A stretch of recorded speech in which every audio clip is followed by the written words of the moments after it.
Call to order this meeting, this regular meeting of the Del City City Council for December 16th, 2024. Joe, would you call the roll, please? Councilman Dean. Here. Councilwoman Finch. Here. Councilwoman Brown. Here. Councilman Tatum. Here. And Mayor Eason. The mayor is here. Would you please rise for the invocation?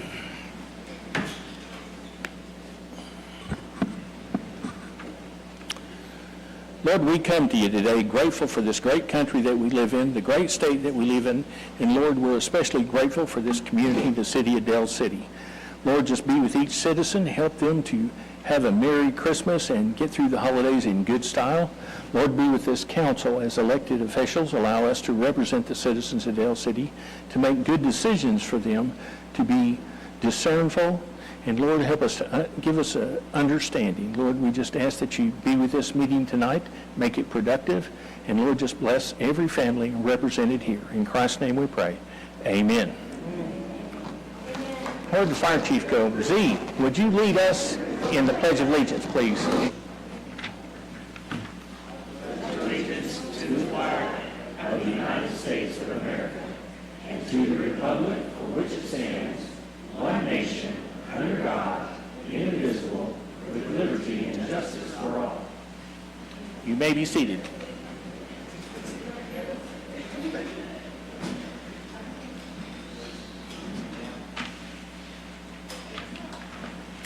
Okay, we have a couple of proclamations to read. I've asked the Vice Mayor to read the first one. Vice Mayor, would you read the first proclamation? I sure will. Proclamation. Whereas Christmas is a time of joy, reflection, and togetherness, celebrated by millions around the world. And whereas this festive season brings families and communities together to share in love, kindness, and goodwill.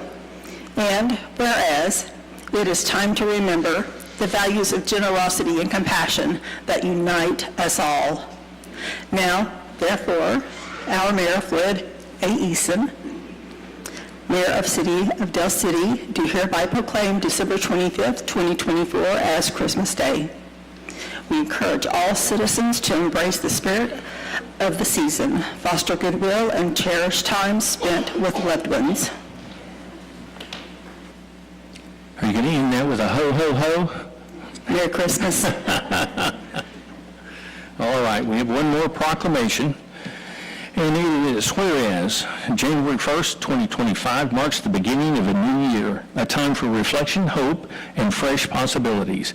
And whereas this occasion inspires us to set new goals, embrace change, and strengthen our connections with one another. And whereas we welcome the new year, we celebrate our shared values of community, kindness, and resilience. Now therefore I, Floyd A. Eason, Mayor of the City of Del City, do hereby proclaim January 1st, 2025 as New Year's Day. We encourage all citizens to celebrate this day with joy and optimism, looking forward to a year filled with promise and opportunity. Signed, Floyd Eason, Mayor, City of Del City, and no fireworks, right, Chief? No fireworks, please. All right, New Year's Day. All right. Moving on, we have a calendar of events. City Manager, you got the calendar?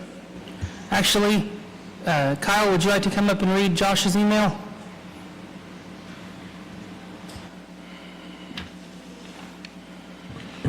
Josh Schultz, Executive Director of the Chamber, couldn't be here this evening, so he sent me a couple of items that he wanted me to read off for everyone.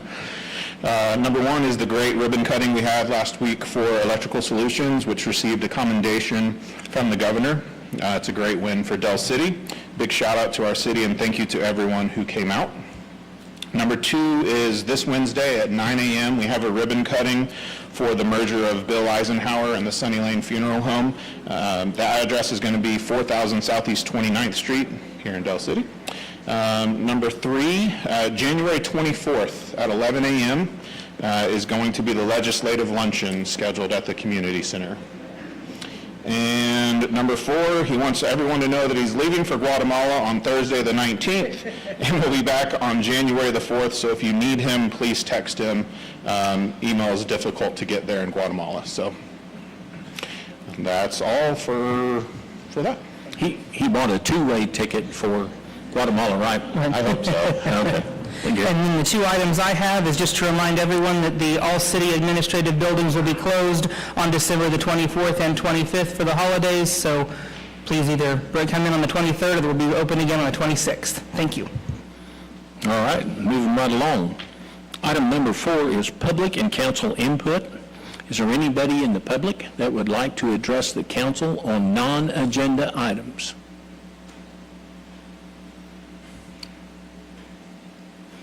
I'm trying to see Ron back there.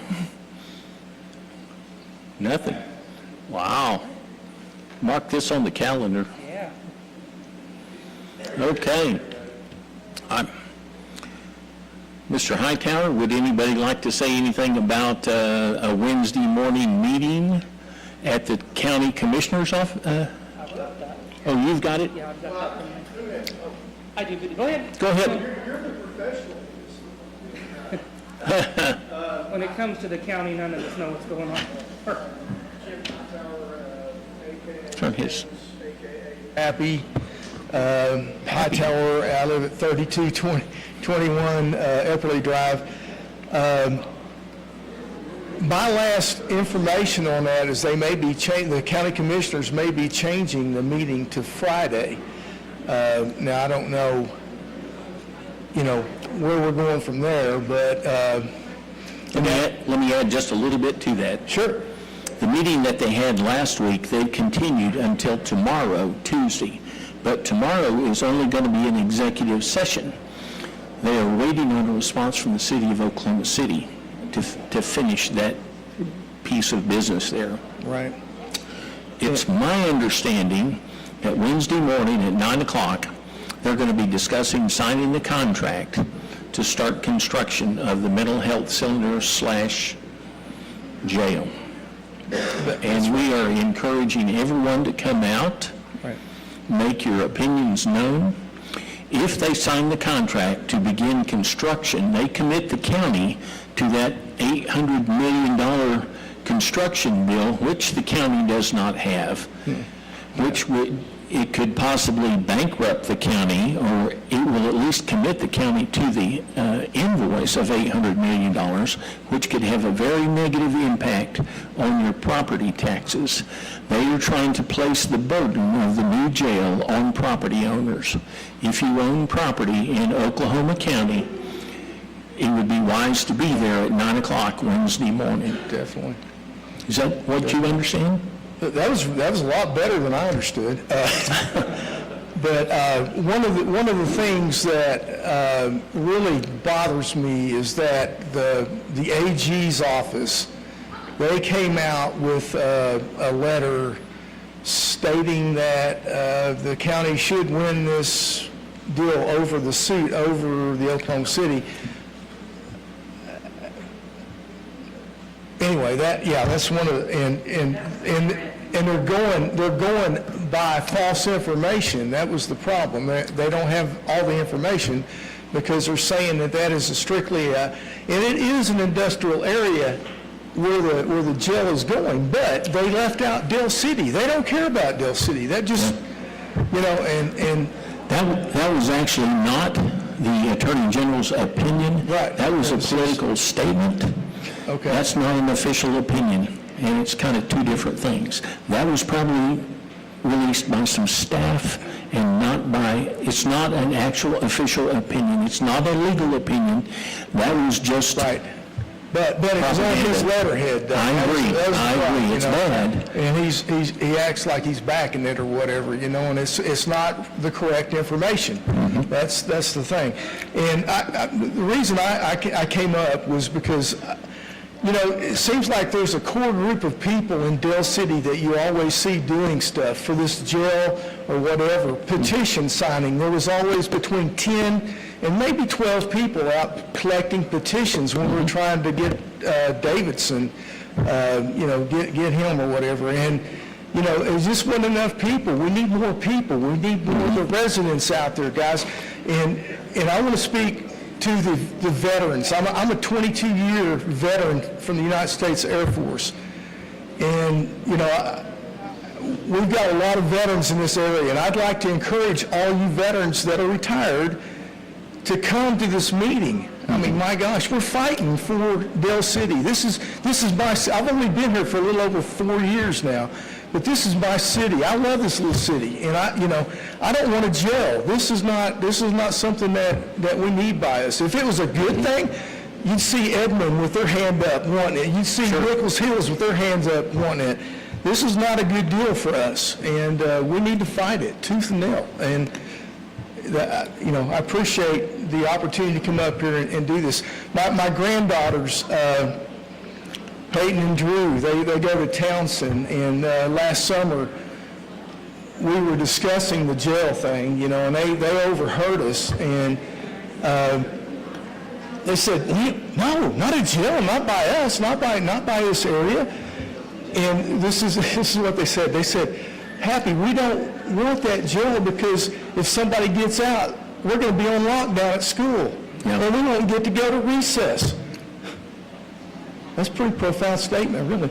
If somebody gets out of this jail, we won't be, you're going to be kind of locked in your house because you don't really want to go out. Now, I'm not that kind of person. I won't harm myself and go out. You and I will be out there looking for it. Yeah. But, it's just something that, get involved, Dale City. We need you there. Absolutely. Look up, Google, Oklahoma County Commissioner meeting, and you can go out there, you can find out exactly where it is. It's at the county courthouse, yeah. And you can park right across the street. It'll cost you probably $7 or $9. Make sure you bring the correct change, that type thing. But it's a very interesting type thing. We've been lied to. We've been cheated. These guys are not being above board with us. We need somebody that's trustworthy and stuff like that. And right now, we're not represented by somebody that lives in District 1. We have a staff. Yeah, we have a staff representative. And so we need to tell him, he doesn't need to vote with them. He needs to steer clear of them. He's not looking out for our interests. He shouldn't even be voting. He's not an elected official. Yep, should not be. But anyway, thank you. Can I give one more shout out? Yes, sir. My grandson, since I mentioned my granddaughters, I got to mention my grandson. This past weekend in Norman at a swimming competition, he took first. He's 14. He's swimming 14 under. He's 13, getting ready to turn 14. But he took first place in 8 different events that he swam. Wow. He was the overall high point winner. What's his name? His name, if I say it, it's Easton Hightower. And I always say Easton, but it's Very good. Easton Hightower. Yeah, Easton Hightower. He's going to be, yeah. But anyway, thank you. Merry Christmas to everybody. Merry Christmas, Dale City. Thank you. So, Jim, this meeting that's coming up Wednesday actually should concern everybody in Oklahoma County. I know that we are focused on the jail, and we don't want it, that's for sure. Right. But they're committing the county to money that the county does not have any hope of raising without getting it from property owners through more taxes. In the beginning, when they first passed that first bond to build a new jail, and everybody was, let's build a new jail, they didn't tell us that wasn't even the down payment. Right. Right now, they don't have enough money to build a tree house. And if they sign that contract, committing the county to that money, they could very well bankrupt the county or double your property taxes. Right. And that affects everybody in Oklahoma County. That place ought to be full Wednesday morning. Yeah. The $1 billion jail, that's what it's going to turn out to be. Yeah. And if you and I know that in today's society, you can renovate anything. Absolutely. They could use that $288 million to renovate that old jail. It built in 1991. How many years is that? 34 years old or whatever, 34-year-old building and it's trash. We got schools older than that. They've got though, the engineers have been in there and said that the building is sound. They can put external elevators or whatever on this thing. They can rebuild and renovate this jail. And they should, because that's where all the services are for the prisoners. We don't have those services here. And, Yep, you're right. okay, can I sit down now? Yes, sir. Thank you, Jim.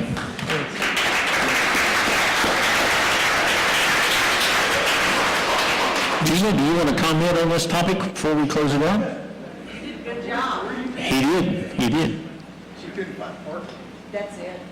I had to walk. Gina Standridge, I live off of Oak Brook over in Dell City, and I, along with all of you, have been fighting against the jail. And same things Mr. Hightower said, if more people don't show up, they're going to sign that contract. And if it isn't taxpayers paying for it, in the end, it still will be, because they're going to privatize it, and we're going to be charged 30% interest, so we're really going to get it then. So, I mean, anybody that lives in Midwest City, the Village, Mesa Park, Crown Heights, they all need to be there, because they are committing us. They are not being good stewards of our money. They're not. They're not representing the citizens. You know, and if 1901 Grand was always slated for a jail, why didn't they buy it when it was 1.4 million instead of giving Miles Davidson's friend 4.4 million increase? Yeah. You know, so they're just not good stewards. And I commend all of you for being there and working on it, and, you know, we just have to show up. Yep. Thank you, Gina. Mr. Mayor, could I go next, if there's nobody else? May I go next? You may.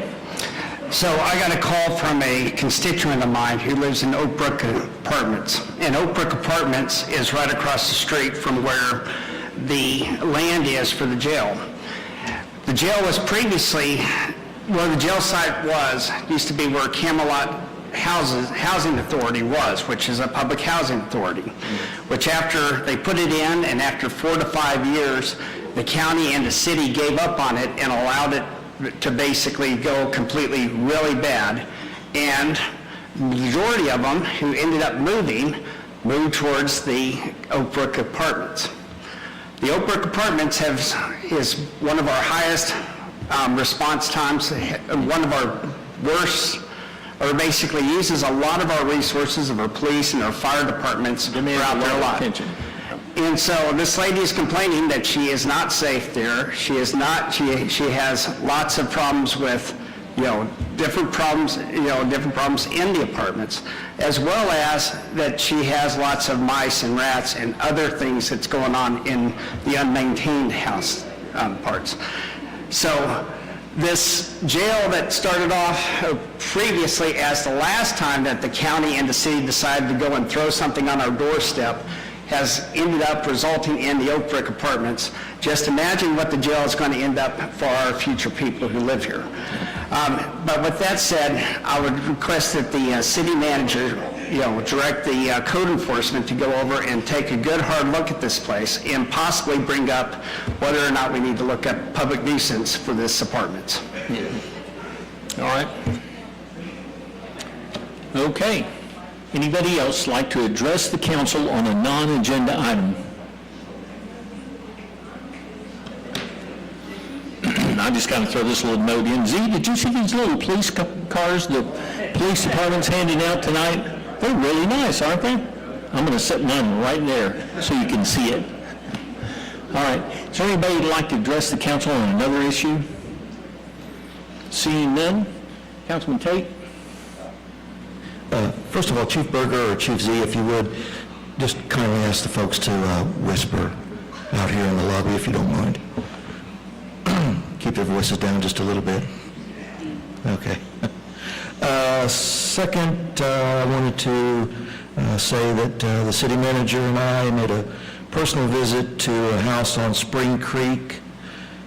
He's having some issues with the water drainage and erosion of his property, and that's going to be addressed. And also I want to commend our police department.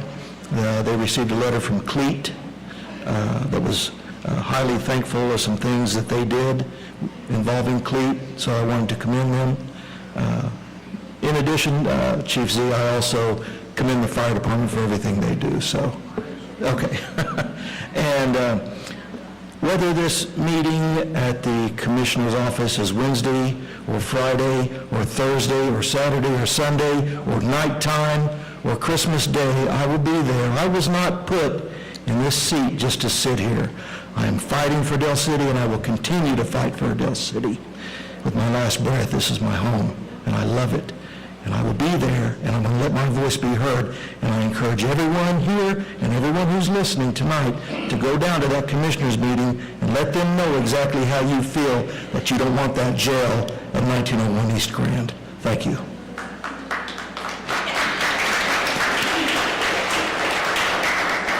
Councilman Brown. Yes, thank you. I did notice that there is some work that has started on the corner of 28th and Vicky, so I appreciate you guys getting on that so quickly after I had asked for you guys to start repairing that before it gets really bad, so thank you. I do also want to say a few of us attended Wreaths Across America, and it was a really wonderful ceremony. I'm glad that we were invited. It was my first time going, and I can't wait to continue to be a part of that every year coming up. And then as we talk about this jail, of course, we don't want that here, and we are going to continue to fight for that, and I appreciate all of our residents that have continued to fight. But on a different note, I do want to applaud our residents that have continued to keep up their properties. I love seeing the lights out. I love seeing everyone's decor. I'm really, really happy. I feel like there's more people out there with lights this year than I have seen last year, and I really, really like that because that is also showing that we as a community are coming together, and we will start to continue to be firm and to say no to dilapidation. We are going to continue to say no to things that are coming into our community that are not going to represent us and are not going to help us to grow. So I think it's very important to say that in advance of our meeting that we have. So it's great that we're talking about how we are going to make sure that Del City stays above grade. We are doing so well, and we're going to continue to do better.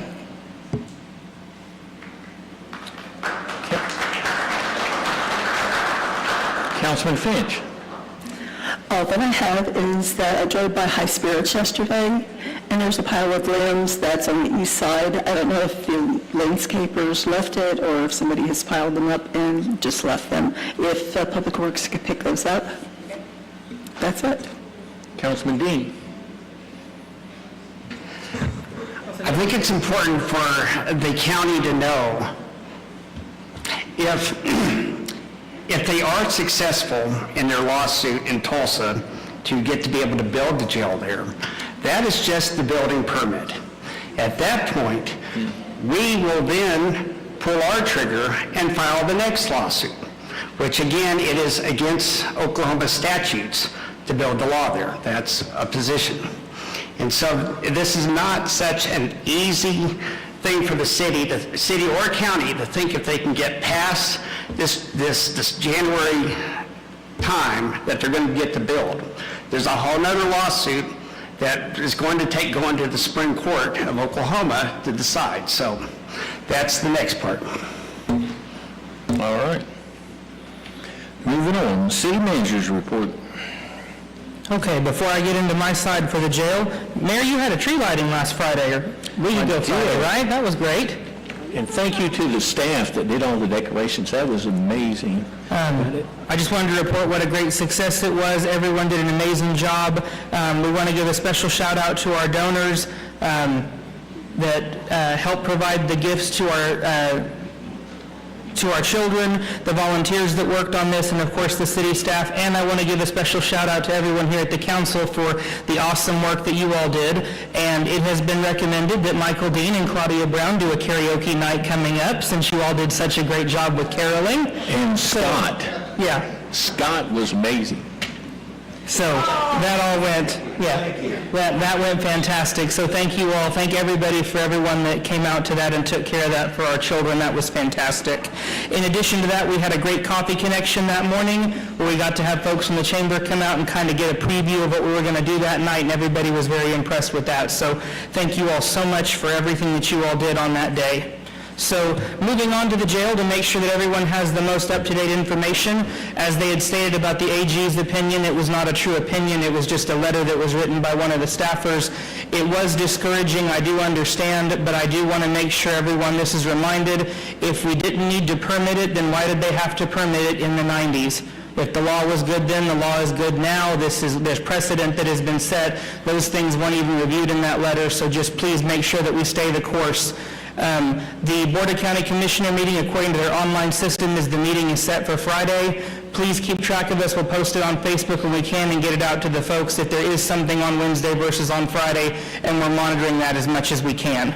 I do want to let everyone know for the Oklahoma City versus Oklahoma County fight, they have set pretrial for January, and there are multiple citizens and city employees that have been requested to come in to be potential witnesses for that. When those names get released, I asked everyone to please make sure if you hear one of those people's names or you know that they're going to be a witness, please encourage them, please give them a shout out, please let them know we're all behind them. Having to come up and be a witness inside of a courtroom is a very big deal. They're working very hard to get ready for it, and we are incredibly appreciative of the citizens and staff members that have been called forth to do that. The other things I want to remind you, as I've said, this has gone in a very weird direction. As everyone has stated, this is just not right. There has been talk, as they have stated, about putting this on our property taxes. That is a huge no-fly zone for us. Michael Dean is correct. If something happens with this one, then we hit them with the next one. We are not taking this lightly, and we're not taking this sitting down. But I do want to have you all encouraged, just like you all contacted the Oklahoma City Council members and encouraged them to help us on this fight. Please continue to encourage them, because they're having to deal with this every day just like we are. And so please make sure we encourage them and send messages. We do understand that the ward or the District 1 commissioner has resigned and the chief deputy is in charge. Please send those messages. Those should not, we've already set ourselves here. If he is still our representative in whatever form or fashion that is, please make sure we send messages there that he needs to vote against this tomorrow, Thursday, whatever day they end up having it. So please make sure we're still hitting all the appropriate public comments where and where available. And that's all I have. All right, are you going to do department reports? Just a second, pull back on your side. Joe, you're up first. Dun, dun, dun, dun. All right, we have our tax reports in. Our sales tax is up $139,779.73. That's an increase of 12.46%. Our use tax is up $23,637.72. That's an increase of 15.36%. Our tobacco tax is down $435.90, which is a decrease of 6.29%. And our hotel motel is down $717.44, which is a decrease of 4.33%. That's all I got. City Attorney, what exciting things do you have for us? As usual, nothing. All right. Director Gandy, anything from your end? Okay. Chief Berger, anything on your side? Okay. Assistant City Manager, anything that you'd like to talk about? Do I have any other directors hiding in the background or amongst all the people outside before we bring up the fire chief? Okay. Chief Williams. Chief, as you're walking to the podium, I just want to draw your attention to this fantastic yo-yo that the Dale City Police Department handed out. That's really, I'll set it up here so you can see it. Thank you, sir. Thank you. He's not even supposed to be here tonight, I don't think. Okay, Chief Williams, Fire Department. The Fire Department responded on 355 calls for service this month. 263 of those were medical calls, 4 fires, 8 hazardous condition, 40 service calls, 22 good intent calls, 18 false alarms. Our fire loss was about 1,500. Pre-incident value, property contacts was 180,000, almost on those 4 fires. On the operations side, we got the privilege to host DelQuest this year again, 2024. Had a great time. We provided lunch for them and then put them through a vehicle extrication exercise where they got to use the jaws of life and cut up a car. I think they enjoyed that, and our guys did as well. Our guys are currently wrapping up all of our company inspections for the year. We should have all those completed this next week. Had the privilege to attend Mayor's Christmas tree lighting. Thank you. Guys had a great time. We got to hang with Santa Claus and pass out presents, so we couldn't beat that. Blue Shift this month got to sing Christmas carols with CHA and their high school students for their high school video, so that should be coming out pretty soon. Eastern Oklahoma County VOTEC and OSU OKC Fire Academy students did ride-outs this week, so we had them all week where they actually come out and ride out and get to actually run on calls. I think we have a couple more next week to wrap that program up. This month, we've installed and been passing out multiple smoke detectors to our residents. I don't know what it is about this month, but we have multiple people calling. We just got a new shipment in on smoke detectors as well, so we're going to get the word out on those, so hopefully we can get those out and installed this month as well, or next month. Our guys are excited. We teamed up with our schools this month and adopted 3 families for Christmas. So I know they're excited, and they actually want us to bring the presents to them in the fire truck and all that, so it's going to be a really cool experience. On the administration side, I'll be honest, we're just slammed training right now for the transition into our new reporting system. We have a lot of training, a lot of data migration to get over. That is consuming our admin about 95% of our time right now to get all that right. Just real quick, I know because we got a lot of people waiting. We're hosting Metro Chiefs meeting this month at Station 1 and the EOC, so we'll have all the Metro Chiefs at Fire Station 1 on Thursday. We just concluded our application process. We have a total for firefighter, our new hire process. We had 30 applicants for one position, so Wow. I thought that was pretty good. Other than that, Chief Davis leaves for Cleat next month, so he's going to be out of the office for 16 weeks, I believe. So he'll be Cleat certified hopefully by the time he returns. So that's all I got. Thank you. Thank you, Chief.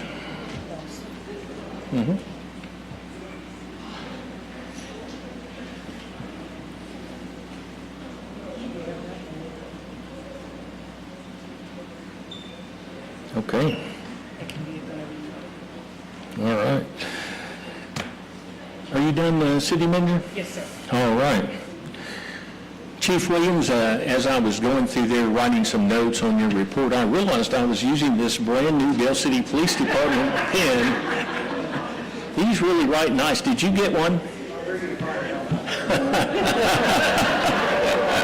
Thank you, Z. You're a good sport. You know, we were talking about the Christmas tree lighting.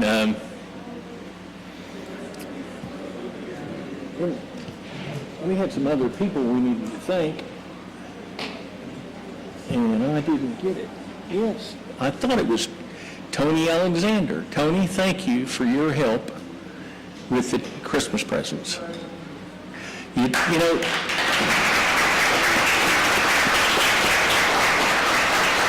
I believe if you grew a little bit more fuzz on your face, you could pass for Santa Claus. Yeah? Thank you, Tony. All right, let's move along. Item number 6 is consent docket. Discussion, consideration, possible action, and approval of the following items by unanimous consent with one motion. Item A is the minutes of December 2nd, 2024, regular meeting of council. Approve the minutes of regular meeting of council for December 2nd, 2024. Item B is a budget amendment. Approve the budget amendment for 24-25 as shown in Exhibit A to the council agenda. Do I hear a motion? Make a motion to approve as written, items A and B. Second. We have a motion and a second. Is there any discussion? Take the vote. Councilman Dean. Aye. Councilman Finch. Aye. Councilman Brown. Aye. Councilman Tatum. Aye.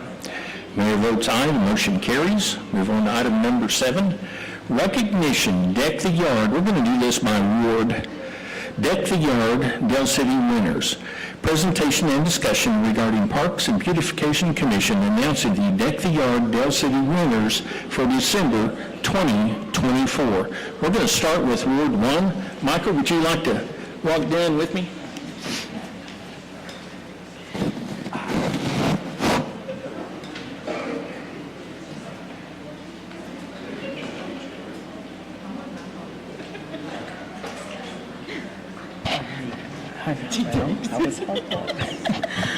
Okay, hello, I'm Karina I'm the marketing specialist for the City of Dell City, and every year we recognize people that have decorated their yards to the full extent, and this year is no exception. We had some good ones.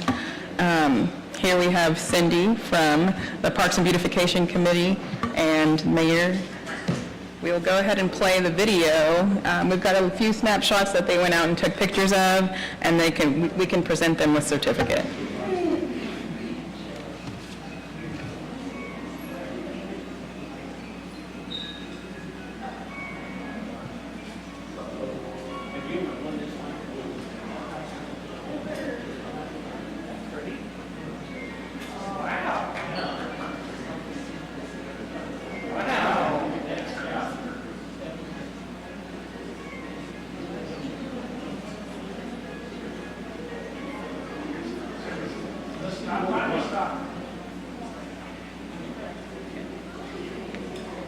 All right.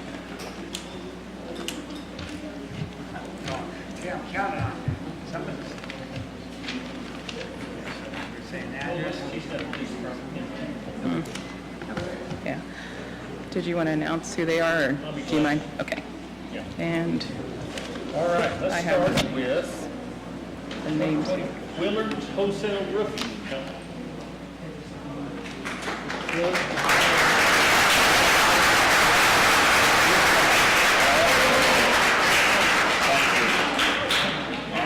All right, she's going to take your picture. Stay right there. There you go.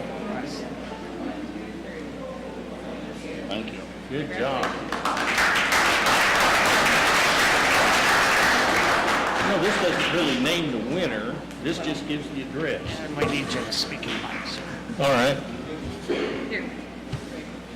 Okay, very good. I was trying to put all that together. Thank you. All right. Gordon Underwood at 3613 Overland. 3613. Is Gordon here? It could be. 3613 Overland. Overland, anyone? Gordon Underwood. Underwood. Oh, here. You want to make sure he gets that? All right, let's move on. Is Rick Landreth here, 3917 Greenway Terrace? All right, Rick. Rick, congratulations, good job. Very good. Turn around and get a picture made. All right.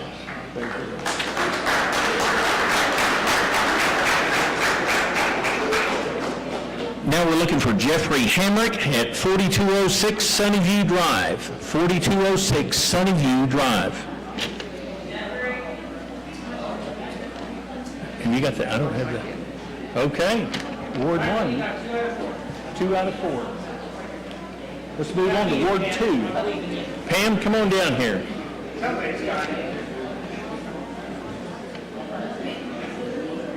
Yeah, help me hand out these. Pull up that one. Laundry station, 4,000 seconds, 15. Where's that? Oh, there it is. I'm ready for the video.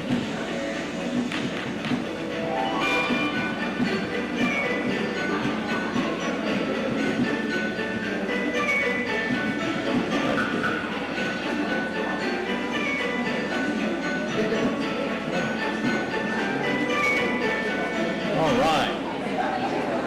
Ken, you got a good-looking ward out there. Let's start off with the laundry station, 4,000 Southeast 15th. Is there someone here to represent the laundry station? There we go. All right. Who's up next? How about Uriel Rojo, 1649 Larry Lane?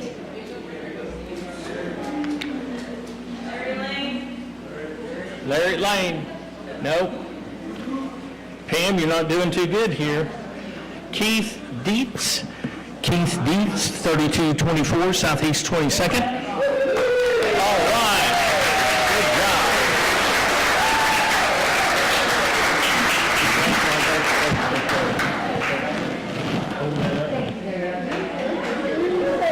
Good job.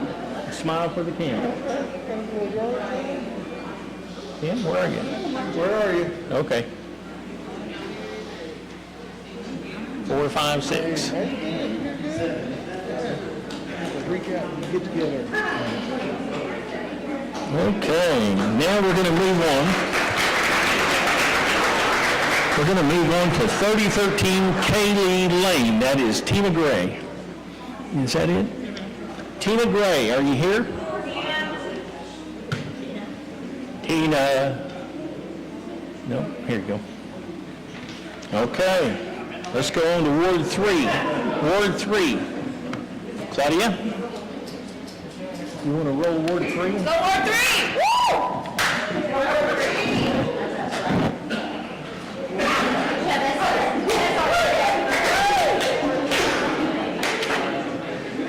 All right, let's see it.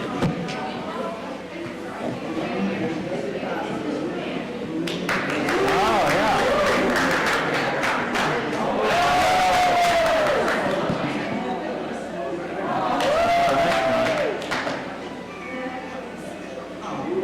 Okay. Tony, we're going to talk about you again.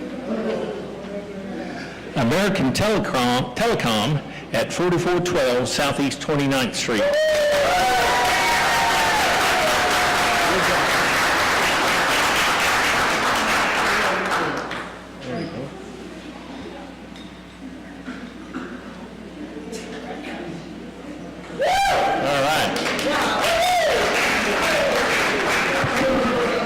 I would like to say that I know this was a very, very close one. They had a really, really difficult time with Ward 3. There was just way too many. It was very, very hard. I know it was down to the wire, so I can't wait. All right, let's move on. Chris McCormick at 4633 Southeast 23rd Street. Chris McCormick. All right.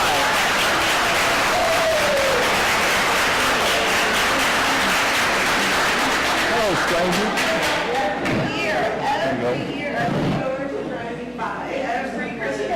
All right.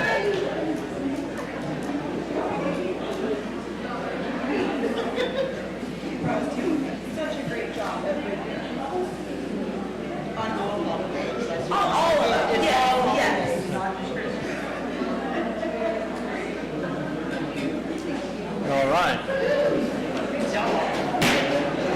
Okay. Thank you. Let's move on to 4609 Southeast 23rd Street. That's Ed James. Ed, are you here? Ed here? No? All right, we're going to move on to 2212 Vicky Drive, and that is Tanya Moore. Tanya, are you here?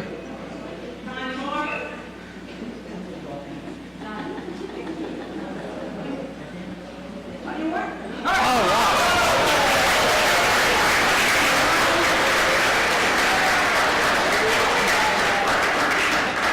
Congratulations.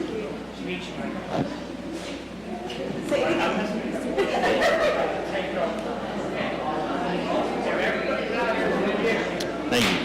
All right. Let's see Ward 4. Play Ward 4 for us.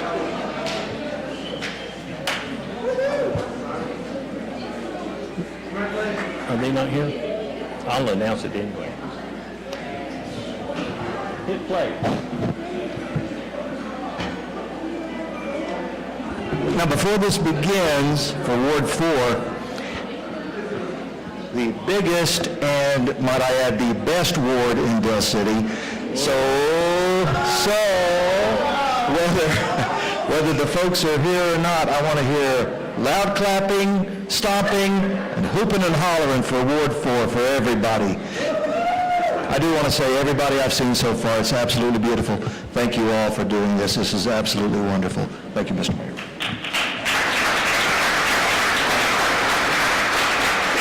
Well, you know, in 35 years, I've never won one of these. Never. How come, Floyd? Oh, okay. Hidden slam. Here we go. The business is Value Village, 4401 Southeast. I'm sorry, did you finish 4? Finish 4.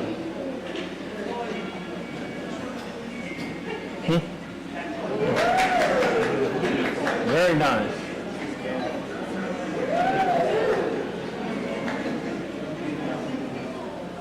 All right.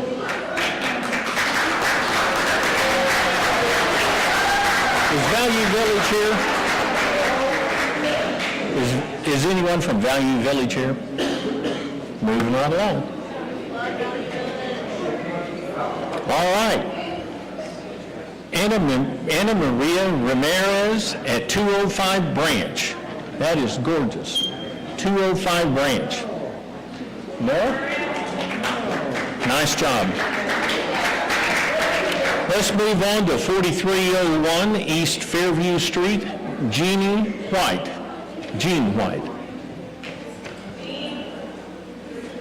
4301 East Fairview. No takers. Scott?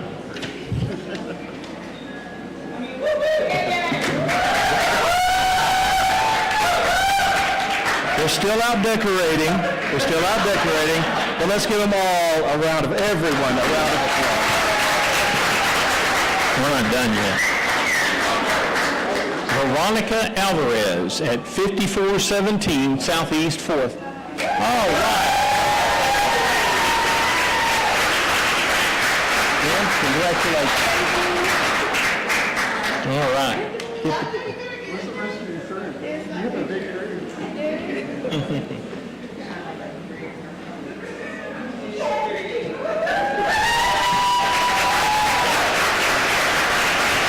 All right. Each and every one of you, we appreciate what you're doing for the city, taking that extra effort to make our city a little more festive. One last round of applause for everybody. The whole city looked great.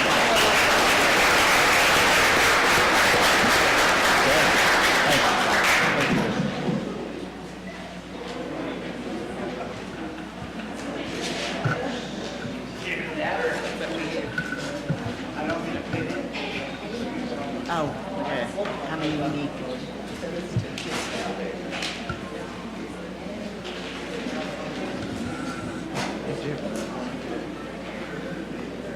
Where'd my agenda go?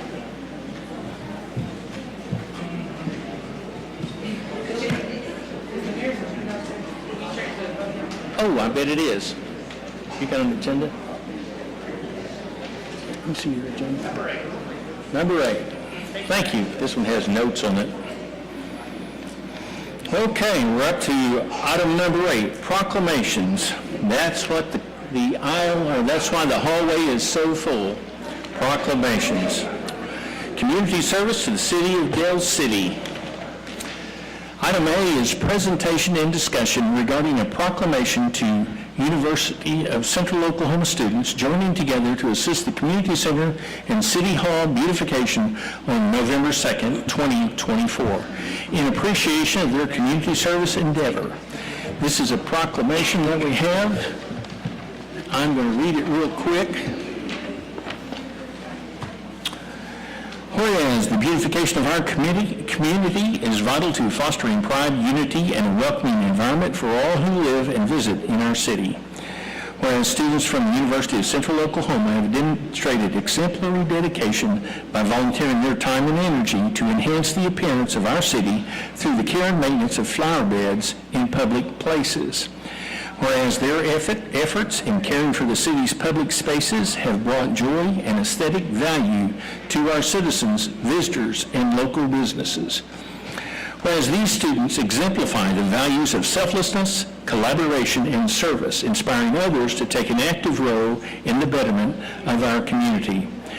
Therefore, be it proclaimed that I, Mayor Floyd Eason, on behalf of the City Council and citizens of Del City, extend our heartfelt appreciation to the college students from the University of Central Oklahoma for their invaluable contributions to the beautification of our city.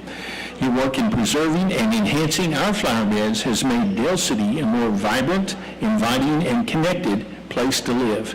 May your dedication and service inspire others to take pride and contribute to our shared community. On the behalf of the city, we thank you and your hard work for your commitment to making Del City flourish. Signed, Floyd Eason, Mayor. Is someone here from UCO? Did anyone make it from UCO this evening? I don't think anyone did make it this evening, Did but you see that they get that? we'll make sure they get it. All right, thank you. Let's move on to item B. Presentation and discussion regarding a proclamation to Del City High School students joining together to assist with community service events throughout the city on November 9th, 2024, in appreciation of their community service endeavor.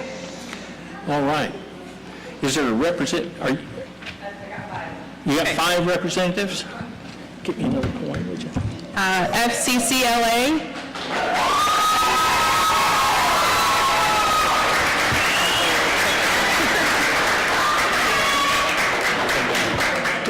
Let's do them all at once. ROTC,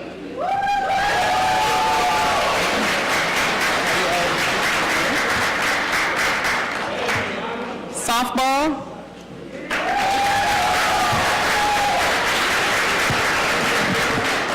and student council.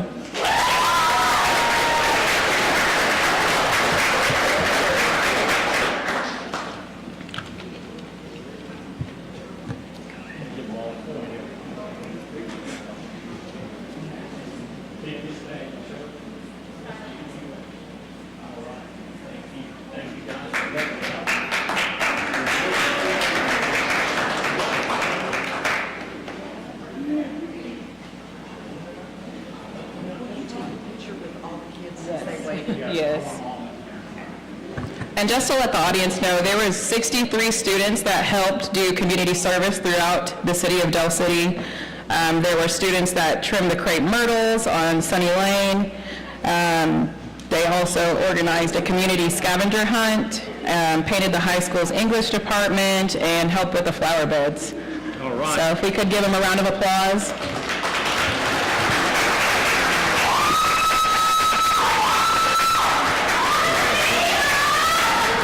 All right. What a great-looking group. I have a proclamation here I'd like to read when we all get in the room. Where's the fire marshal? Turn your head, turn your head. See, go to the other room. Turn your head around.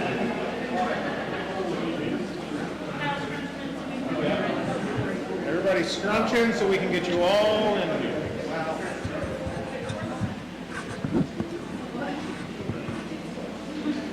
Get everybody in here. Everybody? Anybody else out there? Is that everybody? All right. I want to thank all you guys for coming out tonight. I thank you for the service that you provided to the city of Del City. I'm going to read this proclamation, and this proclamation was written for you guys. Whereas 63 students from Del City High School Student Council, National Honor Society, softball, junior ROTC, and FCCLA generously gave their time and energy to community service endeavors throughout the city of Del City. The students from Del City High School exude a spirit of community and service which strengthens the bonds of our city and enriches the lives of its students. Whereas the efforts of our youth inspire hope, pride, and admiration in our community. Whereas Del City's high school contributions embody the values of service, collaboration, and dedication, making Del City a brighter, cleaner, and more connected place to live. Now therefore be it proclaimed that I, Mayor Floyd Eason, On behalf of the City Council and the citizens of this great city of Dale City, proudly extend our heartfelt gratitude to the Dale City High School students involved in the big event. May your actions serve as an inspiration to all. On behalf of the city, we thank you for your hard work and unwavering commitment to our community. So, signed, Floyd Easton, Mayor of Dale City. I want to shake everyone's hand.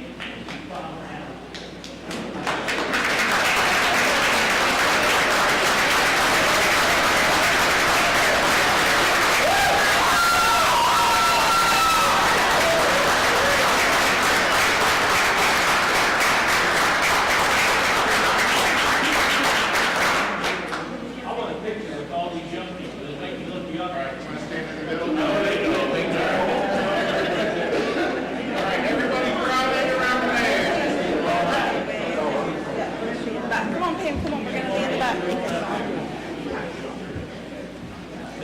Come on, get on. Pretend you like us, Dean, come on.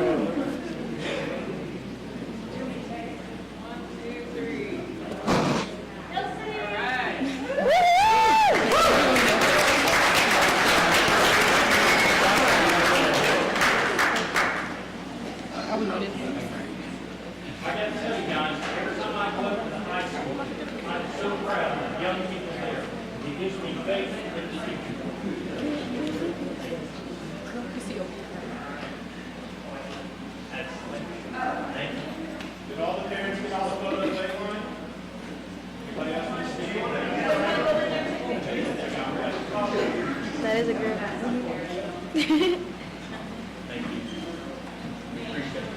Now, this is the youth council members here, and the members, the people that serve.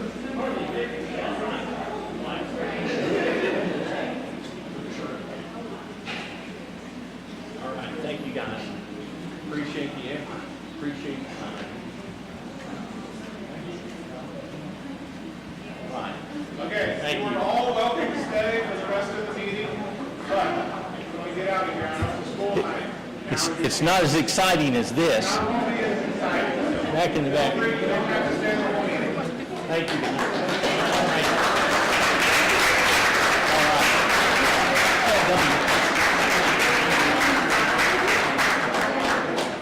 All right, appreciate it. Yellowstone, yeah, I've been there. Thank you, sir. All right, thank you, guys. Appreciate you. Thank you. Yes, sir, thank you.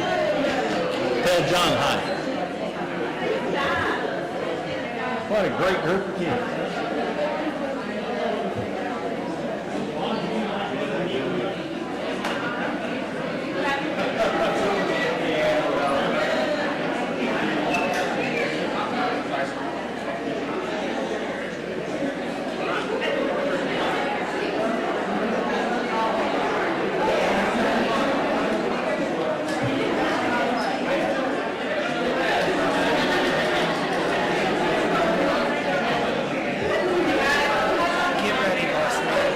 What's happening?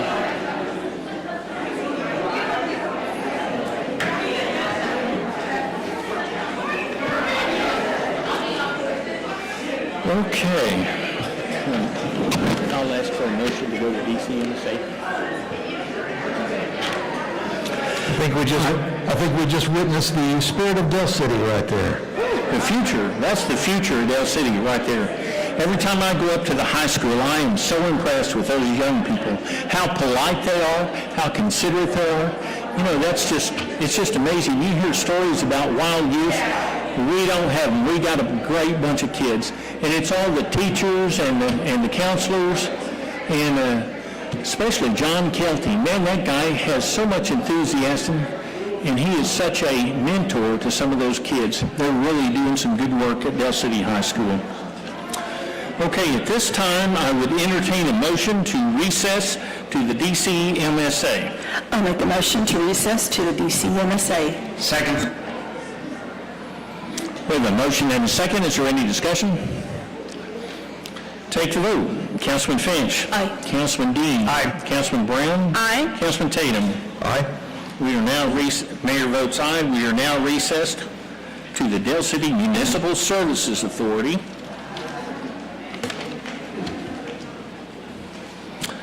Call to order the Dale City Municipal Service Authority. Joe, would you call the roll, please? Trustee Dean.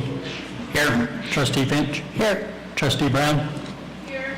Trustee Tatum. Here. Chairman Eason. Chairman is here. All right, is there anybody in the public that would like to address the Dale City Municipal Services Authority on a non-agenda item? Seeing none, trustees, do we have anything non-agenda? Seeing none, we'll move on to item number 4, the manager's report. So I have nothing at this time. Director Parrott, anything you'd like to bring up besides your resolution?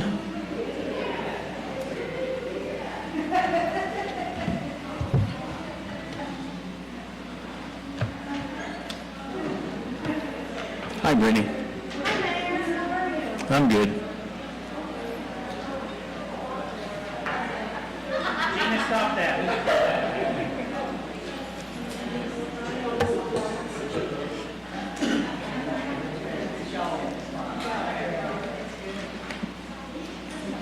Mayor, this is why we can't have nice things. Put in a work order to move that light switch away from Gina. Building maintenance is here. Building maintenance. Okay, so as far as the monthly report goes, all of our numbers are pretty much falling in line with where they should be, nothing there. So I'm just going to go straight into the projects because that's the meat and potatoes of my report this month. So upcoming projects. As of January 6, 2025, we will be changing trash routes for the city. We are going to go to a 4-day trash route week, Monday through Thursday, and they will fall in line with the council ward. And so Ward 1 is Monday, Ward 2 will be Tuesday, Ward 3 will be Wednesday, Ward 4 will be Thursday. This is multi-purpose. Sanitation workers never get holidays off. They get like 2 holidays a year, and those are only the 2 that the landfill is closed. This will not only allow them to have the same holidays as the rest of the employees. Did you say something? Oh, okay. I'm sorry. It will also allow them the half day on Fridays. They will fall into our schedule that we're in now that allows them to only be present when fleet is there so that there's always someone there to work on a truck if they need it. That allows them half day Fridays to get training, cleaning, inventory, maintenance of their vehicles. There's so many benefits to this and we are really excited. We have on the back of your report, page 3. Obviously, you all know where your wards are, but this is just kind of a confirmation to let you know what the trash routes will look like. We currently have 3 residential drivers. Each ward is broken down into 3 routes. They firmly believe that they're going to be able to handle this. It will also always put them in the same vicinity. So if one driver gets done before the other 2, they can help, they'll be in the area. They're not spending so much drive time throughout the day. Page 2 is a notification that not only explains this, but goes over bulk trash sanitation special pickups, roll-off container rentals, how to stay connected, and then on the back there's a full 2025 calendar that will outline each of the holidays that are observed, as well as let them know what their makeup day is. The makeup day will always fall on the day after. If it's Monday through Thursday, if the holiday falls on Friday, it's no longer relevant because that's not a route day anymore. We have provided QR codes that will allow people to scan if they're unsure of what ward they fall under, as well as they can call sanitation or utility billing.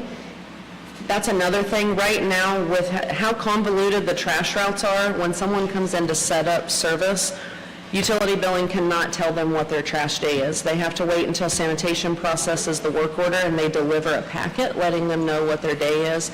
Now, anybody in the city should be able to assist with what a trash day is for a new resident, regardless of the department, just based on the council ward. We've also provided a QR code for our Facebook page, and we're also promoting the new website on this as well. Before I move on, is there any questions about the new trash days? So if you're down a truck, with more trash to pick up on one day, are they going to be able to handle that part? It's going to be a long day. Well, they're going to 9-hour days, so they're already getting an extra hour in their workday.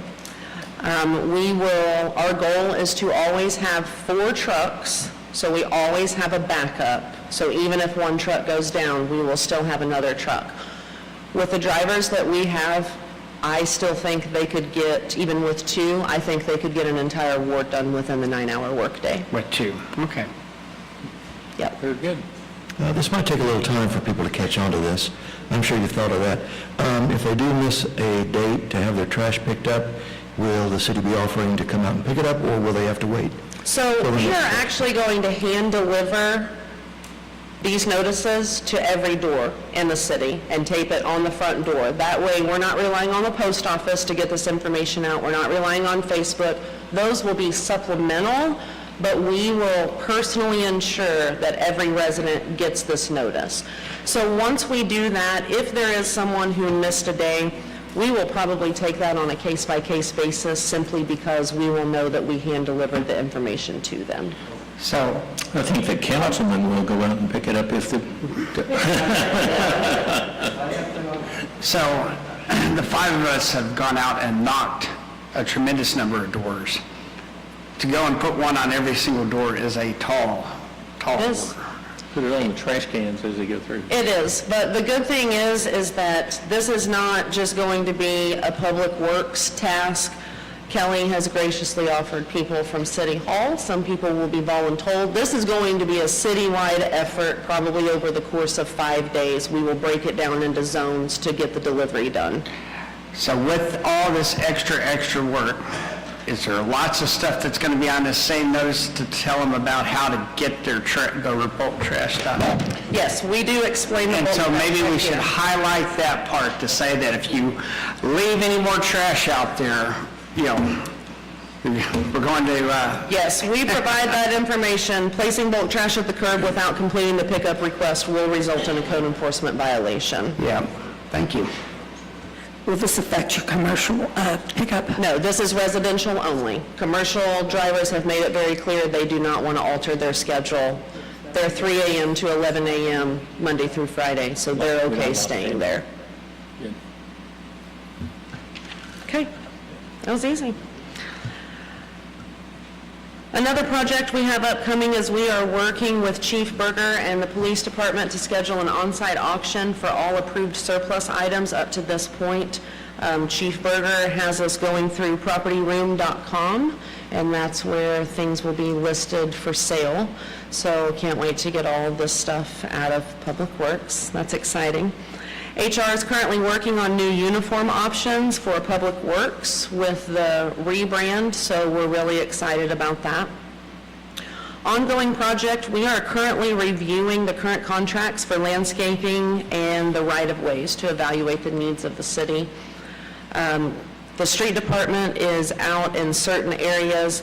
We need to set the standard for the contractors, and we knew going into this that there was going to be a lot more work that needed to be done. So we are out giving that extra oomph to set that standard before we go back out for bid to make sure that they know exactly what's expected of them.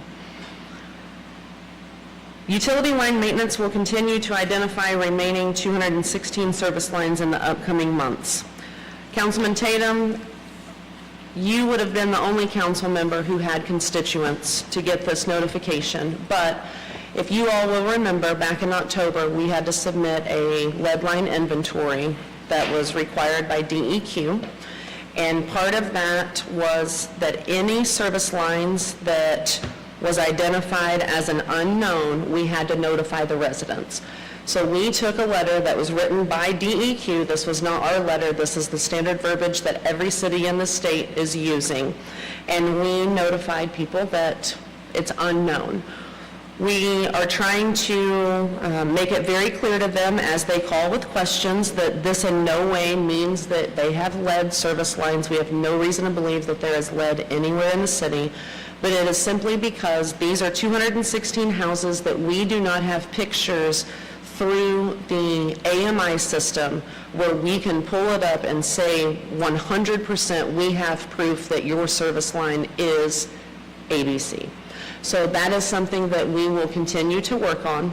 Again, it was 216 houses out of 8,400. So I think that we're much better off than a lot of other cities. We did give them this reference to show what the different service lines are. If they want to identify it, we created an email address that's listed on this letter that they can send it to, or if they need help, we are more than willing to go out there and help them identify what their service line is.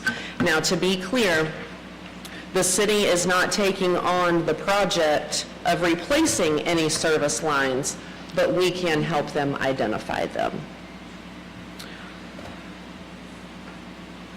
I think that's all I have. Has the items for auction been actually placed on the online system? Not yet. Because we're pulling everything together, we're doing one big auction. Chief Berger is getting with all departments who have approved surplus to make one finalized list, and they'll do one big sweep. So, The part that I've seen is that I bought a Hudson because it was on the wrong website. If you put things onto the wrong auction site that doesn't deal with antique cars, then you shouldn't expect to get an antique car price. So that's my one warning about trying to go with this one that I haven't even heard of. I knew that that one was in existence, but I don't know if that's a popular enough site for your construction equipment. yeah, looking through there, we're actually currently looking for an asphalt truck and a sanitation truck. They have all kinds of municipal vehicles on there. It appears to be a very big and well-known website. I'm new to the surplus auction world, so I can't personally speak for it, but I think that's what a lot of municipalities are using. Right, and that's what I'm saying is it's not about the municipalities, it's about where is your customers at. So if it's on there and they're not moving, yeah, as far as you know, or going at lower prices, then that's one of those signs. But otherwise, I would like to buy something, so. Okay. So anyway, I'll let you know when they go up. yes, so, Yeah. you know, but I would, again, just going cautious that we should try to use the correct websites for the correct equipment. I missed that. What was it you wanted to buy? Yeah, you're not going to get to find that one out, because I know what you'll do. All right, thank you, Brittany. Before we close, any other department heads have anything? Chief Williams? Okay. All done? Kelly? Anything for Public Works? Okay, that's it, boss. Thank you. Let's move on to item number 5, minutes. Discussion, consideration, possible action to approve the minutes of the regular meeting of DCMSA of December 2nd, 2024. Do I hear a motion? Make a motion to approve as written. Second. We have a motion and a second. Is there any discussion? Take the vote. Councilman Finch. Aye. Councilman Tatum. Aye. Councilman Brown. Aye. Councilman Dean. Mayor votes aye. The motion carries. Item number 6 is a resolution repealing DCMSA Resolution Number 04042016A. Discussion, consideration, possible action to approve with modifications, or deny Resolution Number 12-16-2024B, repealing Resolution Number 0404-2016A in its entirety, providing for repeal of conflicting resolutions, declaring severability, and authorize chair to endorse same. Do I hear a motion? I'll make a motion to approve resolution number 12-16-2024B, repealing resolution 0404-2016A in its entirety, providing for repeal of confliction resolutions, declaring severability. Authorized chair to endorse same. Second? We have a motion and a second. Is there any discussion? Mr. Mayor, I'd like to know what resolution we're actually removing. There's nothing on it that I could ever read about this, so. You want to answer that question, City Manager? Brittany? This was a resolution that before bulk trash program was in effect, it said that the city would work with civic groups to host a centralized place to come dump trash. Don't want to Okay, hear that was that John Smith part. Thanks. Okay, any further discussion? Take the vote. Councilman Finch? Aye. Councilman Tatum? Aye. Councilman Brown? Aye. Councilman Dean? Aye. Mayor votes aye, the motion carries. Move on to item number 7, resolution repealing and replacing Appendix A, Resolutions of Municipal Services Authority, Section 2-3. Discussion, consideration, and possible action to approve with modifications, or deny resolution number 12-16-2024C, repealing and replacing section 2-3, scheduled collection of garbage, yard trash, brush at a central location of Article 4, garbage billing of Appendix A, resolutions of Municipal Services Authority with section 2-3. Bulk waste, providing for repeal of conflicting resolutions, severability, would declare the emergency separately, and authorize chair to endorse same. So omit declaring an emergency at this time. Do I hear a motion? I'll make a motion to approve resolution number 12-16-2024C, repealing and replacing section 2-3 as written, and authorize chair to endorse same. Second? We have a motion and a second. Is there any discussion? Anything you want to add?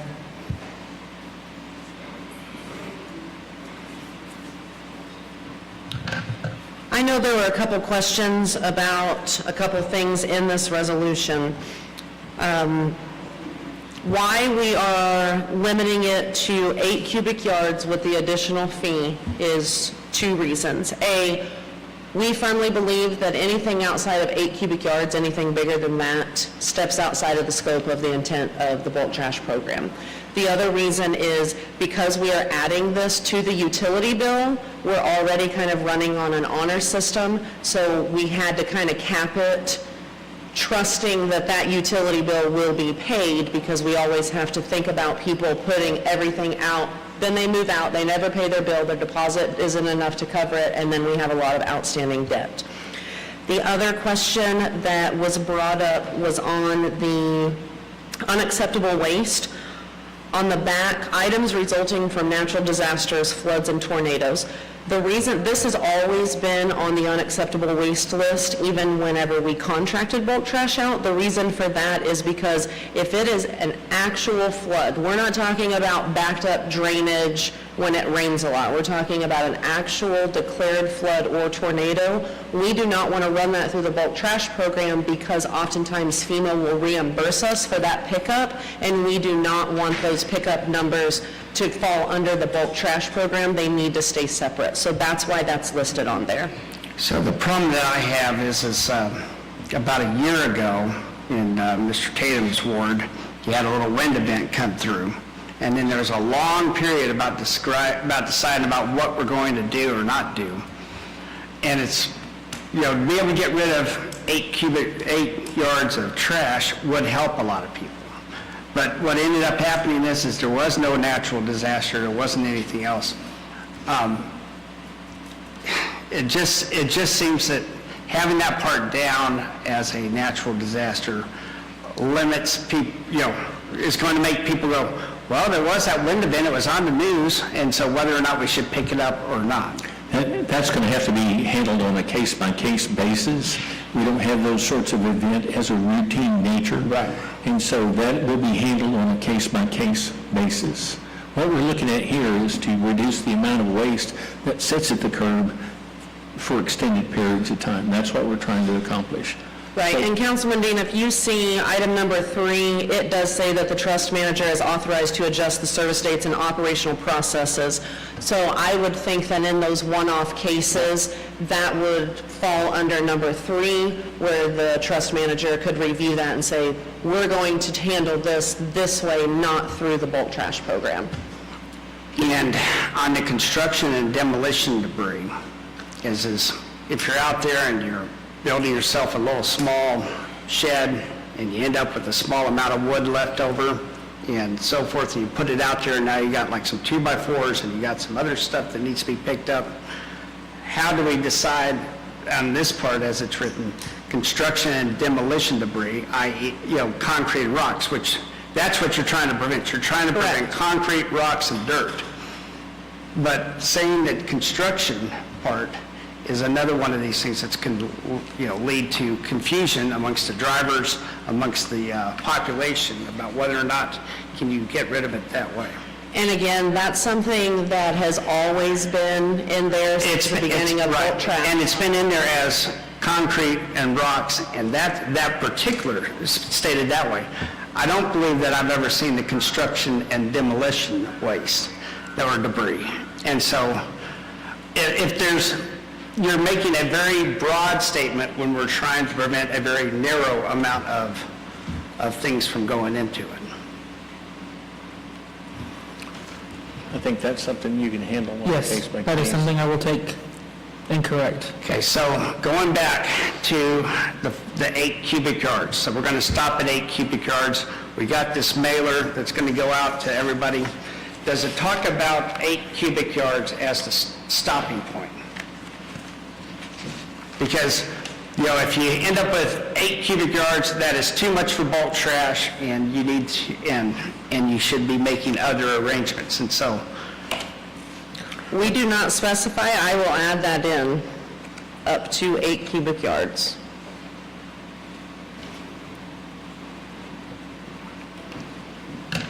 So if we're making these two changes, the construction and demolition update and the update she's going to do, we'll need an approve with modification. well, I don't know, it sounds like we're not making any changes, or are we making changes?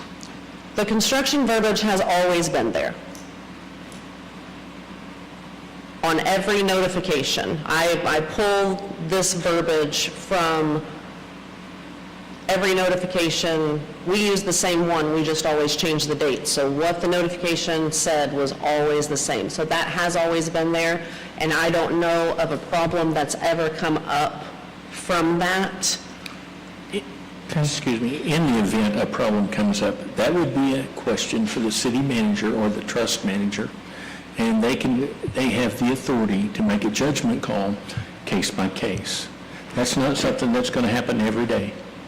So, One of the things that's always on it, and I was asking you about tires, and whenever we were dealing with this, do we end up having to pay $2, $3 per tire that we have to get rid of them? Within the city? Yes. Yes. Okay.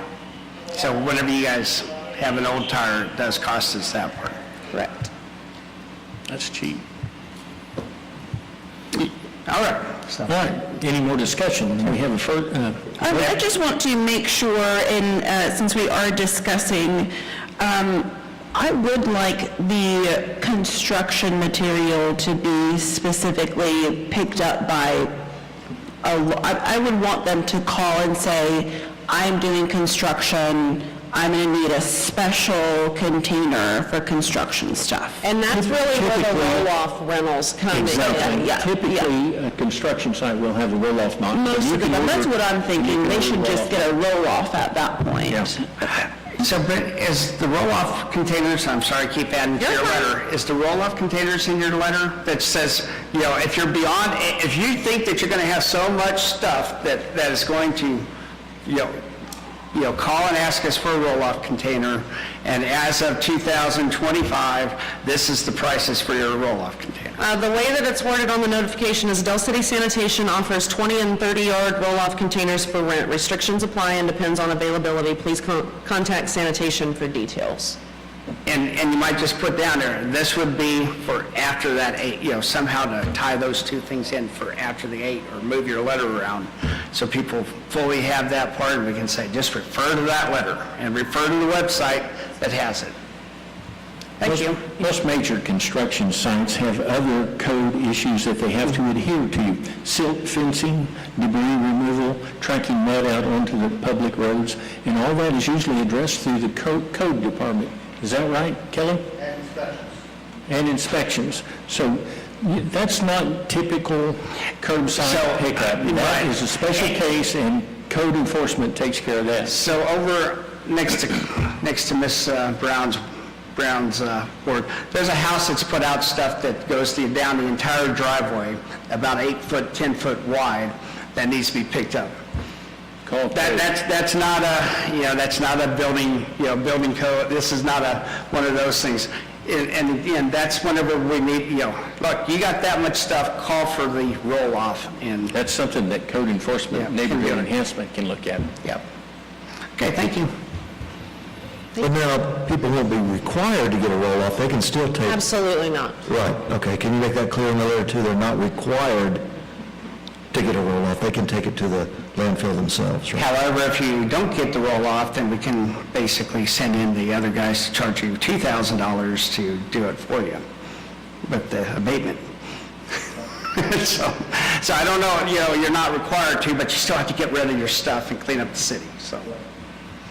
Kyle, I know that this is stretching, but since we're still discussing, can we do a video and we can put it on our channel so it can replay over and over and over again? Or just put it on that channel that says nothing or does nothing for us, but maybe we can actually use it and put some info on there. And put it on our website, as in, how do you deal with the bulk trash? Yeah. Do like a little video, that's how we do it, video, and put it on there. And it's going to be you and Brittany. No. Yeah. Yes. No, ma'am. Yes. Just know, we are redoing our welcome booklet, and that's where that more in-depth information will come into play, that will give them everything that they could possibly ask regarding the landfill, roll-off rentals, all of that. This notification, we intentionally kept it quick, because we're not going to be able to keep their attention if we give them every bit of information for every circumstance. It's, your trash day's changing, you need further help, call us, and then we'll go over the full. So that was by design. Keep it simple. Yep. Okay, One last thing, so this all started off with us having too much trash all throughout the city. I just read this one more time. This is, how does this change where we're at? Because this is allowing for us to pick up the bigger piles, which is often the problem, is that we go out and the pile is 5 cubic yards, 6, 7, 8, and we only pick up 4, and then we come back to the admin building, and then we try and call the account holder, and they don't answer, and then we play phone tag, and then we say, hey, we can come back out there, but it's going to cost this much, and we have to get their authorization. When we had the bulk trash discussion 30 days ago, this was a thing that you all made very clear, that it would be a lot easier if we could eliminate that middle time and just pick everything up, because that's where a lot of the problems come from. Yeah. Oftentimes, it's not that people aren't calling the bulk trash piles in, it's that they're calling it in and we're only allowed to pick up 4 cubic yards and they have 7. So this is going to eliminate a lot of those it issues. expands the service. Absolutely. Okay, And makes it a lot easier on everybody, thank you. because we will add it to the utility bill rather than making them come in and pay it in advance. Thank you. Thank you. All right. We have a motion and a second. Is there any further discussion? Let's take the vote. Councilman Finch. Aye. Councilman Tatum. Aye. Councilman Brown. Aye. Councilman Dean. Aye. Mayor votes aye. The motion carries. Now we have declaring an emergency. I would entertain a motion about declaring an emergency. I'll make a motion to declare an emergency. Second. We have a motion and a second. Is there any discussion? Take the vote. Councilman Tatum. Aye. Councilman Finch. Aye. Councilman Dean. Aye. Councilman Brown. Aye. Mayor votes aye, the motion carries. Is there any further trust input? Make a motion that we adjourn back to the Dale City Council meeting. Second. We have a motion and a second. Any discussion?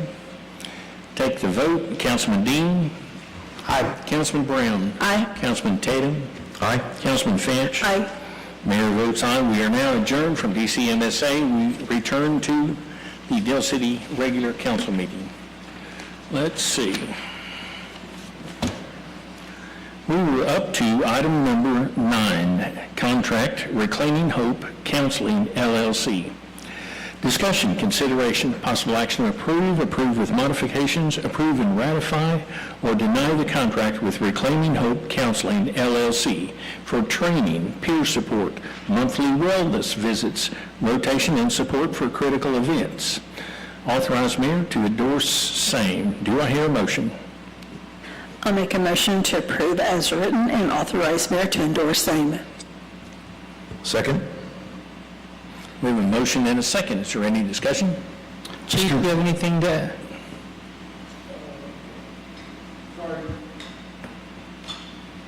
These guys weren't here at the beginning, they were on a call, they would have been here earlier, but we wanted to pass this out to the council.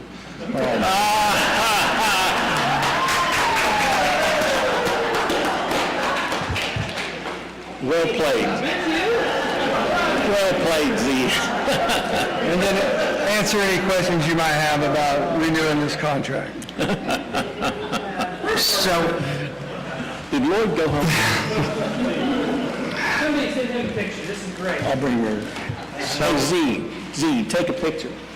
We're going to hold our bags up. Everybody hold your bag up and let's get a picture. Kyle, you want to just take the picture? Somebody? Oh, wait a minute, turn it around so the fire department shows. Everybody look at me and smile. All right, hold on, I gotta get these screwed up in there, please.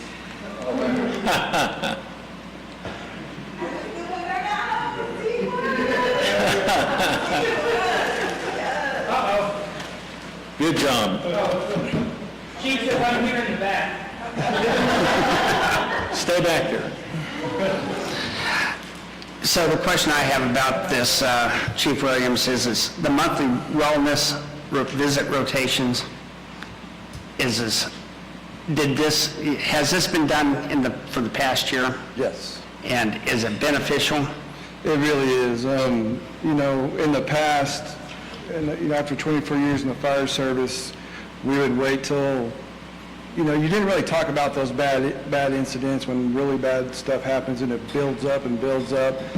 Her being on site is really, she's became a part of our team, a part of our family, and the guys know her. They feel confident that talking with her. She makes them talk and brings up those incidents. I'll be honest, we called her this morning. We had an incident last night, a really bad one involving a child fatality, and she calls that shift right then, comes in the next day, follows up. They're on shift tomorrow, she'll be there, and she's just there and makes them talk. So I think it's a wonderful, wonderful deal. Thank you. I could see how the guys could really benefit from the counseling. I mean, when PD shows up with some amazing gifts and then they're feeling traumatic about being left out, I can understand how well this would work. Thank you, Z. Thank you. We have a motion and a second. Any further discussion? Take the vote. Councilman Finch? Aye. Councilman Tatum? Aye. Councilman Brown? Aye. Councilman Dean? Aye. Mayor votes aye. The motion carries. Thank you, Z. Item number 10, purchase 2 sewage grinder pumps for City Hall. Discussion, consideration, possible action to approve with modifications, or deny the purchase of 2 sewage grinder pumps at City Hall in the amount of $16,204 from Herman's Plumbing. Do I hear a motion? Make a motion that we approve as written. Second. We have a motion and a second. Is there any discussion? Take the vote. Councilman Dean? Aye. Councilman Brown? Aye. Councilman Tatum? Aye. Councilman Finch? Aye. Mayor votes aye. The motion carries. Thank you. The staff at City Hall greatly appreciate this purchase. Are the drains going to flow now? Thank you. Very good. Let's move on to item number 11, contract SDWAN services for police and fire dispatch.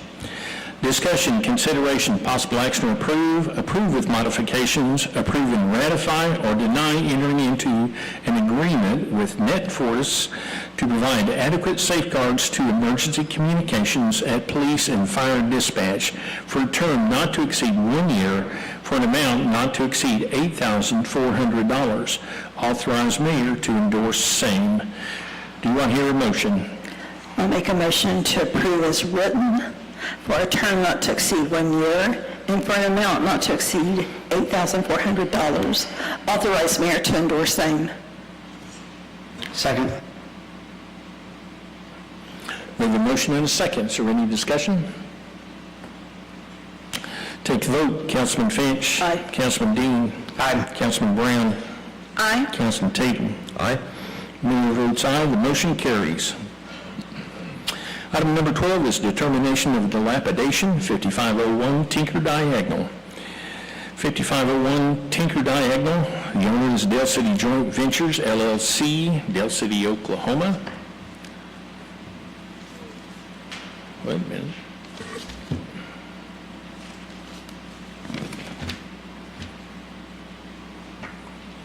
This is item A and B. We will take item A first for the public hearing. Discussion, consideration, possible action, approval, or deny holding a public hearing consistent with the requirements of 11 OS 22-112 to determine whether this should be a commercial structure. Let's correct this. It says residential, should be commercial. Make that correction on your agenda, please. Commercial structure at a property is dilapidated and has become detrimental to the health, safety, and welfare of the public, and/or if the property creates a fire hazard. Do I hear a motion on item A? I'll make a motion to approve holding a public hearing consistent with the requirements of 11 OS 22-112 to determine whether the commercial structure at property is dilapidated and has become detrimental to the health, safety, or welfare of the public and/or of the property, and/or if the property creates a fire hazard. Second. We have a motion and a second. Is there any discussion? The discussion would be to open the discussion. Or don't, are we going to vote on this, or we don't? Yeah, we have to vote on this. Sorry, I didn't mean to confuse you. Any discussion on opening the discussion? It's a little confusing. Government for you. Seeing none, let's take a vote. Councilman Finch? Aye. Councilman Brown? Aye. Councilman Tatum? Aye. Councilman Dean? Aye. Mayor votes aye. The motion passes. We have now approved the public discussion portion. Kelly, are you going to be speaking to this? Okay. Start us off, and then I assume we're going to have some other people speaking. Good evening, Kelly Wilbanks, Assistant City Manager. We are talking about the dilapidation of property at 5501 Tinker Diagonal. This property was condemned in August of 2024. We continued to work with the property owner at that time to make the necessary corrections. He was issued a correction notice on September the 24th of 2024. They did file an appeal of the condemnation. They dropped their appeal, did not make any corrections on the correction list that was provided by the building inspector, and the property continued to deteriorate over time with no corrections, no security, and such. The dilapidation hearing notice was posted on the property and mailed out to the appropriate parties on November the 6th of 2024. We were required to give them 10 days notice to have the hearing, and we gave them additional time to allow everybody to be here. We also made numerous attempts to speak with the property owner to come to some resolution and agreement about this property prior to coming here this evening. Those were unsuccessful, so we are here tonight. If you can see the claim of dilapidation, the photos that are provided, We have 8 code cases that have been on this property. We had 1,484 police calls for service, 348 fire calls. You can see from the photos that there is mold, there is deterioration, there are load-bearing structural walls that have been removed from the property. We have walked this through with the property owner and discussed these things. They continue to deteriorate. On the 3rd floor, there is railing around the top, 2nd and 3rd floors of the building. You can touch the railing, push it out, and someone could fall through. So there are serious safety issues, life safety issues. That's what brought us to the condemnation. The fire marshal is here. He can speak on, the fire chief is here. He can speak on any of those issues. The building inspector is here if you would like to hear from them also on how we got to bring this property to you tonight. All right. Is there someone else that would like to speak on this topic? Please step to the podium and give your name and address to the clerk, please. Mr. Mayor, my name is Gary Giesman. I'm an attorney from Oklahoma City, and I represent First National Bank, FNB Community Bank. Good. We're handling a foreclosure for them on that property, and we just wanted to advise the council that we have filed a motion with the district court for an order allowing emergency demolition of the property. That motion is set for hearing January the 8th. It's my understanding from discussions with my client that they've got a contract pending with a demolition company, and they're hopeful that that could be done within 2 weeks after we get that court order. So we just wanted to advise you tonight, let you know that that's going on. We're hopeful that maybe we can get the problem taken care of so that we can take something off your plate. Ms. Tammy Brumley from the bank is here. If you have any hard questions, I brought her along to handle those. So. But we just wanted to update you on that. If any of you have any need for any of the pleadings or documents, if the city attorney would like to look at any of those, I'd be happy to provide those. All right, very good. Thank you. Just to follow up on what he said, they do have 30 business days from the determination of the dilapidation tonight to file any appeal. If they are willing to do a demolition, then we can certainly enter into a voluntary demo agreement. We would still need to go ahead and make the determination on the dilapidation tonight, Okay. but we can make those arrangements on the back end too. Yeah, this has dates of completion. They should be well within those dates. Sir, would you like to speak? State your name and address for My the name's clerk. Kyle King, and my address is 3508 Northeast 144th Street, Edmond. I just moved here about 2 months ago, so. But I manage the Waffle House next door, and my biggest concern is the public safety, the health crisis. Like, you're going to get rats in there, the amount of debris and food and human waste and feces and everything else. Oh, sorry. No, I'm not. It's on. Oh, sorry. The amount of human waste and feces and all that stuff is just disgusting. Like, the homeless people, the population has grown or doubled over the past couple months. The criminal activity's gotten a little bit worse. The rats are going to start moving in. The bugs are going to start moving in. So hopefully they take care of it. But if they don't take care of it, we really have to do something with it, because it is disgusting, and it is just going to be ground zero for any health crisis from here on forward. Okay. The council has on the agenda, and we have the authority to set dates. We have to give them so much time to complete the demolition, and that's actually the process in item B. So we're well aware of the problem. We thank you for coming out. We are working on it. We're restricted by timelines. By the state law, we can only move so fast. Right. Believe me, we are moving at that speed. I appreciate it. I noticed that tonight, so thank you. Thanks for coming out, sir. All right.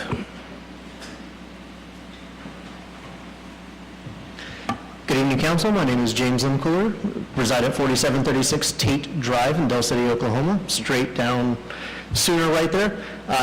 Definitely would like to urge council to please find this building in dilapidation. It has been an eyesore for a long time. I am certified by the International Code Council and the International Property Maintenance Code, and while it is not as intensive and as extensive as the other building codes, from even my limited knowledge, there has been extreme safety concerns and violations just on the exterior of the property alone. It is a vast, vast problem for the community in terms of safety and welfare, and would like to please urge you all to find the property in dilapidation. Is there anybody else who would like to speak on this subject? Yes, sir. I've got a email from a constituent of Ms. Brown's, but this is Greg Childers, 4756 Daleport Drive, Dale City, Oklahoma, 73115. I want to take a moment to share with you my thoughts on the abandoned hotel building at 5501 Tinker Diagonal. This property is obviously empty, abandoned by its owners, and become an extreme blight on our community. It's disturbing to go to our largest store in town and look over and see this property with all the doors open and people coming and going like an unsanctioned homeless encampment. Please consider doing whatever is necessary to get this under control or remove the property completely, as it has become a symbol of what's going wrong. Take a stand and fix the problem. And I would like to also say, for the record, council and mayor and everyone else attending, having gone around and communicated with some of the other businesses there, the Starbucks is also in alignment with us. They have talked with me and have had phone calls with me about the distress that they have for their employees when they park. I personally spoke with some employees at Waffle House who have been, some of them have been yelled at by some of these vagrants. And even the hotel across the way spoke with them at the Holiday Inn Express, and they feel the same way. Casey's is on the corner there. They were recently robbed. And since it is the corner of Midwest City and Dell City, what they will do is they will do something in Midwest City and then run right over here to our side and then do the same. After speaking with the Midwest City Police Department, they are saying the same thing. It's gotten really hard, and even the business owners on the Midwest City side are having a hard time, because when they call the police, it's the Midwest City police that come. And, then it gets dangerous for them, because they also feel like they might get retaliated against now that that place has really become completely overrun.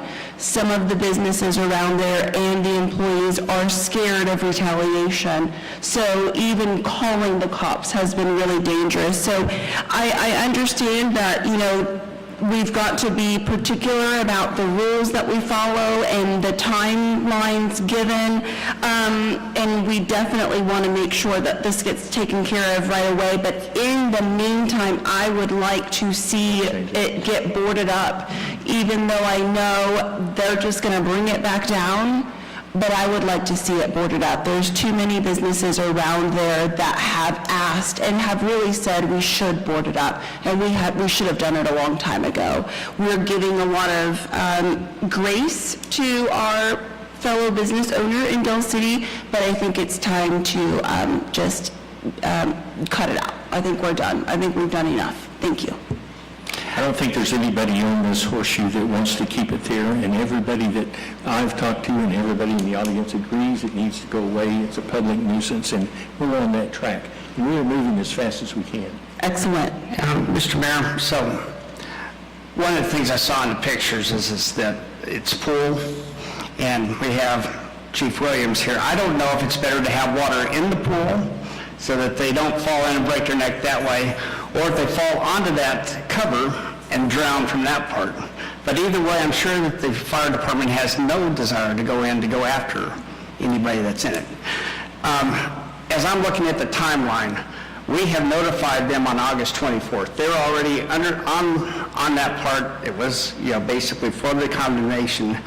The question I've got is there is no reason to wait for January 31st as the start date. So we should start the date tonight or tomorrow, maybe Christmas Day, maybe the day after Christmas to start the 31 days. But anyway, by January 31st, we should be ready to move in the bulldozer. Kelly, you have a reason for picking those dates. Why don't you explain it? Yes, we are required, according to the state statute, when we involve the governing body, yourself, to make this dilapidation determination.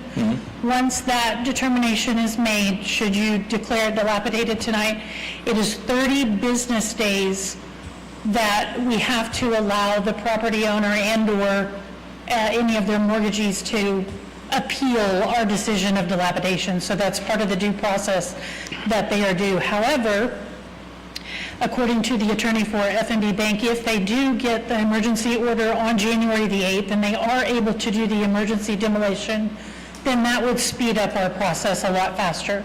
We just were not able to make connection with the property owner and/or the bank prior to tonight, so this is the process that we have to go through to get us to the determination so we can take further action.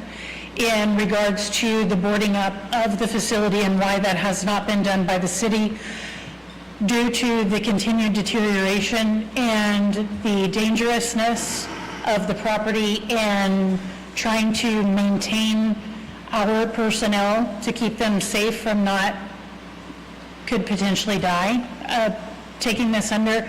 This is going to be a very large undertaking, even if they were to do a voluntary demo, they are going to need our resources in order to clear this property, to make it safe for it to come to the ground. When the demolition starts, it will need to finish the exact same day because it's going to be very expensive for us to get this cleared out. So that's a little bit of a delay. If it was going to turn into a dilapidation, we're looking at about $305,000 for us to pay to bring the property to grade as we're required to do. So we were trying to not add any additional costs because we were looking at the overtime of all of our personnel in addition to things that they're going to continue to tear up. So it has been at the forefront of our mind, but also trying to be fiscally responsible, as expensive as this is going to get. However, if the bank's attorney tells us that they're willing to step in, I'm sorry, sir, I forgot your name. Gary. May I call you Gary? If Gary is able to start the demolition sooner than these deadlines, by all means, Absolutely. We'll work with them to get the permits pushed through. anything we can do to facilitate that, permits, police to help clear out the facility, anything we can do to help expedite that. Gary, go back and tell your people you're representing we're standing ready to see this thing and get it taken care of. Obviously, they know it's a blight, we know it's a blight, and if we can expedite it in any way, please be assured that we're willing to help. And I would still like to push the fact that I would like to see those doors closed and plywood, whatever it is that you got to, something, but they have to be secure. I understand it's probably too dangerous to get to the second and the third floor, but I at least would like to see that first floor, all the doors, especially the ones that are broken and busted open. I would really like to see that happen before, because I have a feeling what if they appeal it? If they appeal, then we're looking at another 30-something days. I can't have that. They're not going to appeal it. They'll have to do a full sweep of the building to secure the bottom floor. So they'll have to do all 3 floors in order to do that. So you can't do just the bottom floor, you would have to? It wouldn't be safe for our contractors to be there. It is an unsafe environment. We have been warned by our police department to be cautious when dealing with that, so they have already started preparations on how we would clear the property to do that, but it's a dangerous situation, so could we, to account. can we wrap it around with maybe some temporary fencing for right now, something? I understand we've got to answer to the people that are very, very close by, that are very unhappy. And I just want to make sure, and we all do, obviously, we all do, but what can we do, what can happen to get that secure? I understand. Excuse me just a second.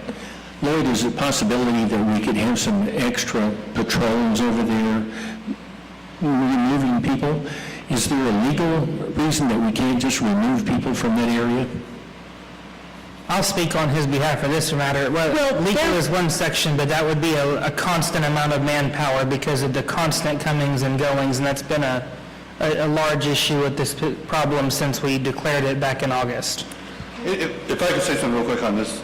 So right now there's an emergency request by the bank to tear it down. So you asked a question about an appeal. It's not, the reason there wouldn't be an appeal, this is going to be a voluntary demolition. I was just advised that the turnaround on that application would be probably about a week. That's very expedited for that. Absolutely. So we're talking about potentially around the 15th getting that torn down. Yes, sir. Sorry. Kyle King. She's worried about her people being worried about your people? in the building and stuff, and my people are right next door every single day. So if we can't even send the people over there with the police officers to put boards around the board, then what are we doing like with my people or the people at Starbucks or everything like that, right? Like, we do need security. Maybe, I know the police officers are busy and they do a lot of stuff, but why can we not try to have a police officer circle around there like We're every actually hour? discussing that. That's what we were discussing, was extra patrol right in that area. Can you give that some extra attention there? Chief, can you confirm that you've already had extra patrol over there? When this property went into condemnation, that was one of my orders that I put out, and we made a very heavy presence over there. And we actually had several physical contacts with people we ran into. Most of the people over there are criminals and have warrants for their arrest. We've made multiple arrests over there.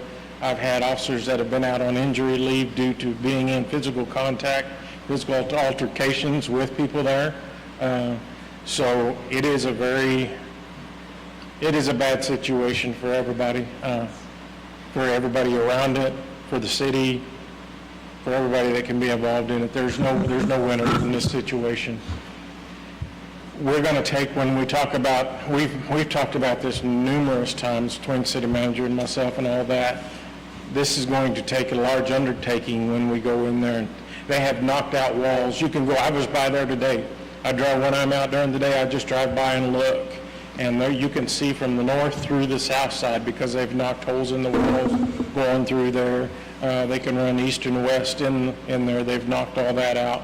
The windows are mostly knocked out. The doors are off of it. It's going to be a very large undertaking when this is ready to do that, and we're going to have to maintain a presence. It's going to take us probably a good half a day minimum just to clear the building. And then when they're going to, say, tear it down the next day, we're going to have to maintain that presence there so somebody doesn't get back in there. We know we're not tearing the building down with somebody in it. But I don't know, we can put the extra patrols around there, but we also have a full city also that we have to answer to and calls for service too there. So we're always running at that minimum manpower just above it, and the calls for service y'all have seen, but yes, I'll do everything we can to increase that. Chief, could we ask for like the Oklahoma County Sheriff's Warrant Task Force and some of their, for extra help for maybe every Friday night to go over there and go clear out the place, or Saturday morning at 6 a.m., go and clear out collect all the warrants and... Those things take extra planning, and they're not going to go into it no more than we would without proper planning, so. Right.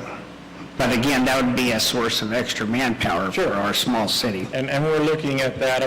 We've talked to Midwest City Police, Oklahoma County Sheriffs. When we do this massive clearing of the building, it's going to take more resources than just what we have, so. Just start pushing with a dozer. Get the message. Yeah. Can you tell me, whenever we do, this is for Kelly, thank you so much, Chief, whenever we do place the security on the doors or the windows, if we can, obviously, we are going to have to get somebody to do that. Is that going to be a cost that we put on to the owner of the property? Yes. Okay. It would So, be like do you feel like we would be able to possibly recoup that? With the property being in foreclosure, maybe not. Okay, so really, in the end, we're not able to secure it because it's too expensive and it's too dangerous. There's a lot of factors, but those are two of them, yes. Okay. And we completely understand, we don't want to make it dangerous, and when I say too dangerous For our staff, it is also dangerous creating that type of activity for the businesses around there. Yeah. And the people that live around there. It can be a dangerous situation for everybody, which is already a bad situation. Can we at least look into maybe that construction fencing, to at least, so then that way they don't see that the doors are wide open? Yes. You can see right off of the highway that all of those doors are wide open. It's a terrible, it's for even Walmart customers, they're all there. So some kind of barrier, I think, would help and would at least let our community know that, yes, we get it. We're trying what we can. It's not going to be something that we're going to be able to recoup, but at least it's something. We've got to be able to do something, and I thank you for thinking about it. Perhaps a request to the bank or the owner to fence their area? Yes. Perhaps we could place a request to them, because it would be on their behalf to prevent the liability of somebody getting in there and hurt. Perhaps that's a request that could be forwarded to the bank. I Fence shared it my off. contact information with the attorney, so that's one thing thank we'll you. be talking about. Thank you. And can we now just say, okay, if it is not done by this time, and then, I'm sorry, I was talking to him. can we just go ahead and start changing the dates now on here? Or not change the dates, but I don't want to wait until the 31st. So where are we going from here? So that was what she had mentioned, was that we have to give them 30 days to appeal. We don't think the appeal is going to happen, but we still have to follow the statute. We have So to do that's it the by quickest we can the do. number. So there's two parts to this. There's our side, which we're doing, which goes all the way out till the end of February. But luckily, the bank has filed the emergency. So with his timeline is hopefully by January 22nd, which will be 1 month from now, the bulldozers could be rolling, because it should be already done with the emergency and plus that part. So one way to think about this, as bad as it sounds, and I'm sorry for the Waffle House that it has gone on for this long and for every other business, but, unfortunately, the 1 more month of this nonsense is kind of where we're at, because if we start to go and try to board things up or do anything else, it's only going to cause potentially more liability with people climbing up and around boarding, getting up to the second floor, falling off that part. But I'm glad we're finally making progress, and thank you so much to the bank for getting this going, so thank you. Is that it? And I just wanted to address the folks from the Waffle House. I know you're right there and you're bearing the brunt of this. Please know that the city has been working on this. Everybody on the council is aware of this. We know it's a problem. Everyone in the city knows it's a problem. The police department, the fire department, we all know it's a terrible problem. We absolutely have to follow legal procedures on this. So please, as far as the police department, if you notice anything, don't hesitate to call, just because they said they can't be there 24/7. But if you notice anything, please definitely call, okay? All right, any further discussion? I'll entertain a motion to close the public discussion. I'll make a motion to close the public discussion. Second? We have a motion and a second. Any discussion? Take the vote. Councilman Finch. Aye. Councilman Tatum. Aye. Councilman Brown. Aye. Councilman Dean. Aye. Mayor votes aye. The public discussion portion is now closed. We will move on to item number B, determination of dilapidation and order of removal. Discussion, consideration, possible action, approve or deny making a finding that the condition of the commercial structure, change that on your agenda from residential to commercial, please. The condition of the commercial structure at the above-mentioned address constitutes a detriment or a hazard, and that the property will be benefited by the removal of such conditions. Approve or deny fixing reasonable dates for commencement and completion of the work by the property owner, those being commencement by January 31st, 2025, and completion by February 28th, 2025.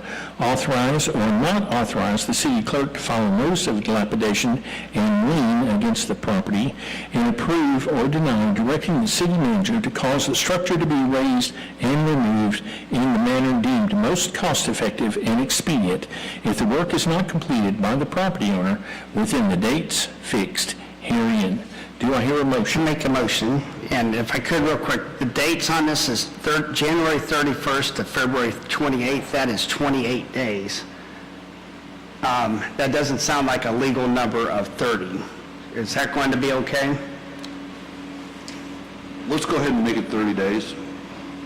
February 2nd? Yes. That would be March 2nd. I'm sorry, March 2nd. 2nd. March 2nd, lost a month there. Okay, I make a motion making a finding that the condition of the commercial structure at the above-mentioned address constitutes a detriment or a hazard, and that the property would be benefited by the removal of such conditions. Approve fixing reasonable dates for commencement and completion of the work by the property owners, those being commencement by January 31st, 2025, and completion by March 2nd, 2025. Authorize the city clerk to file a notice of dilapidation and lien against the property, and approve directing the city manager to cause the structure to be raised and removed in the manner deemed most efficient and expedient if the work is not completed by the property owner within the fixed dates herein. All right. Second. We have a motion and a second. Any discussion? Just because we're putting these dates on there, please feel free to start as soon as possible. Thank you. All right, let's take the vote. Councilman Dean. Aye. Councilman Brown. Aye. Councilman Tatum. Aye. Councilman Finch. Aye. Mayor votes aye, the motion carries. Convey our thanks to the bank, please. Thank you. And Chief, do you mind giving your contact info if you haven't already to our Waffle House friends? Thank you. Thank you guys for being here. Move on to item number 3, assess abatement costs to property owners. Discussion, consideration, possible action, approve and ratify or deny and remove the assessment cost in a total amount of $3,572.93 to property owners for cleanup of property previously abated in accordance with Dale City Code sections 13-106 through 13-114. I'm going to read this as a motion. Item number 1 is 1725M. The total expenses are $699.54. And I said I'm reading this as a motion to approve the assessment of cost. Item number 2 is 3917 Southeast 12th. The fees are $739.54. Property number 3 is 5528 East Reno, and the total expenses are $1,079.54. Property number 4 is 3925 Southeast 15th, and the total expenses are $334.77. Property number 5 is 2004 Item A, and the total expenses are $719.54. And my motion is to assess these costs as read. Second. We have a motion and a second. Is there any discussion? Take the vote. Councilman Finch. Aye. Councilman Dean. Aye. Councilman Tatum. Aye. Councilman Brown. Aye. Mayor votes aye. The motion carries. Move on to item number 14, pilot payment from the D.C. Housing Authority. Discussion, consideration, possible action to accept pilot payment from Dale City Housing Authority in the amount of $16,641. This payment is in lieu of property taxes for the year 2023. One half of this payment will be sent to the Middale Independent School District. Do I hear a motion? Make a motion that we approve accepting the pilot payment from the Dale City Housing Authority in the amount of $16,641. Second. We have a motion and a second. Any discussion? Take a vote. Councilman Dean. Aye. Councilman Brown. Aye. Councilman Tatum. Aye. Councilman Finch. Aye. Mayor votes aye. The motion carries. Item number 15 is pilot payment to Middale Schools. Discussion, consideration, possible action to approve pilot payment from the City of Dale City to Middale Independent School District in the amount of $8,320.50. This payment is one half of the payment in lieu of property taxes from Dale City Housing Authority for the year 2023. Do I hear a motion? Make a motion that we approve the pilot payment from the city of Dale City to the Middale Independent School District in the amount of $8,320.50. Second? We have a motion and a second. Is there any discussion? Gina, do you want this in a check or in cash? Now we know why you're here. She wants it in donuts. We have a motion and a second. Let's take the vote. Councilman Dean. Aye. Councilman Tatum. Aye. Sorry. Councilman Brown. Aye. Councilman Finch. Aye. Mayor votes aye. The motion carries. Move on to item number 16, executive session. Discussion, consideration, possible action to approve or deny recess into executive session pursuant to Oklahoma Open Meeting Act 25 OS 301 for the purpose of a discussion concerning confidential matters pertaining to pending investigations, claims, and actions pursuant to 25 OS 307B4 as the council, on the advice of its attorney, has determined that disclosure will seriously impair the ability of the council to process the claim or conduct a pending investigation or litigation in the public interest. City Attorney, does this meet the qualifications for executive session? It does meet the qualifications. I will entertain a motion. I'll make a motion to approve going to executive session. Second?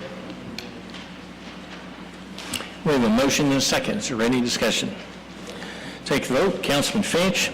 Aye. Councilman Tim. Aye. Councilman Brown. Aye. Councilman Dean. Aye. Mayor votes aye. We are now adjourned to, recessed to executive session.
Gina, am I missing the boat? Is there a website there?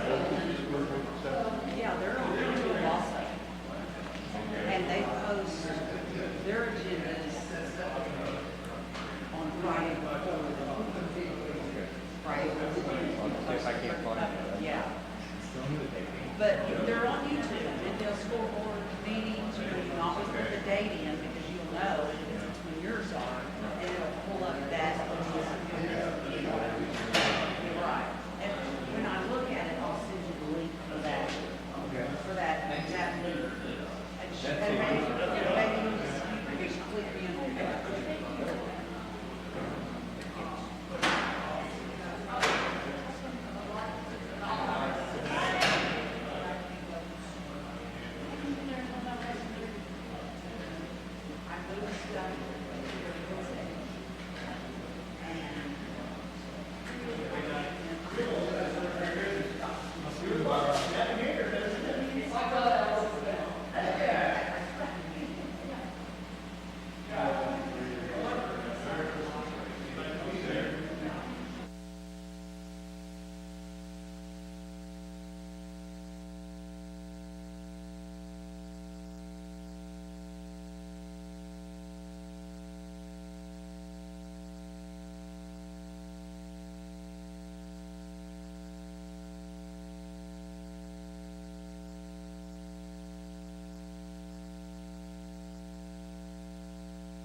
You can just say no action. You can vote no if you want to, but you don't have to vote on no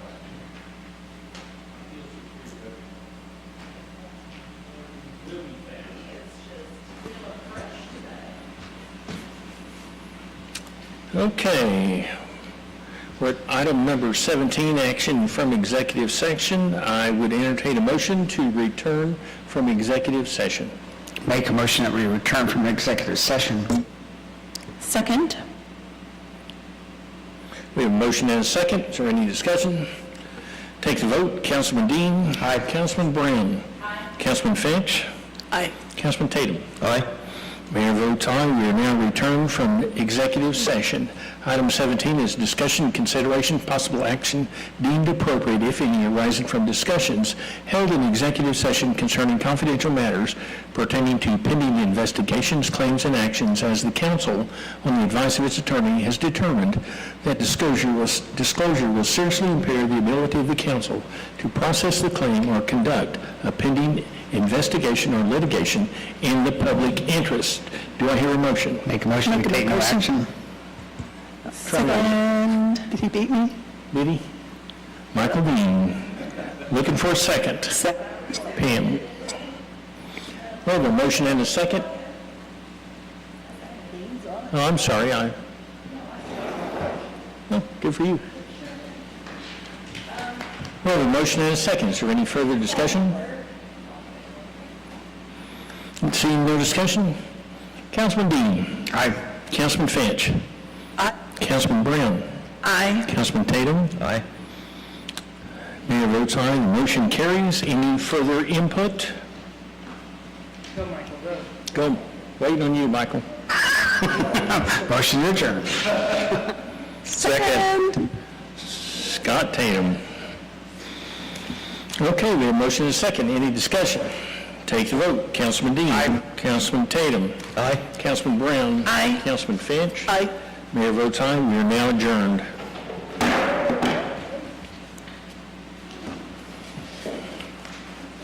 What a day.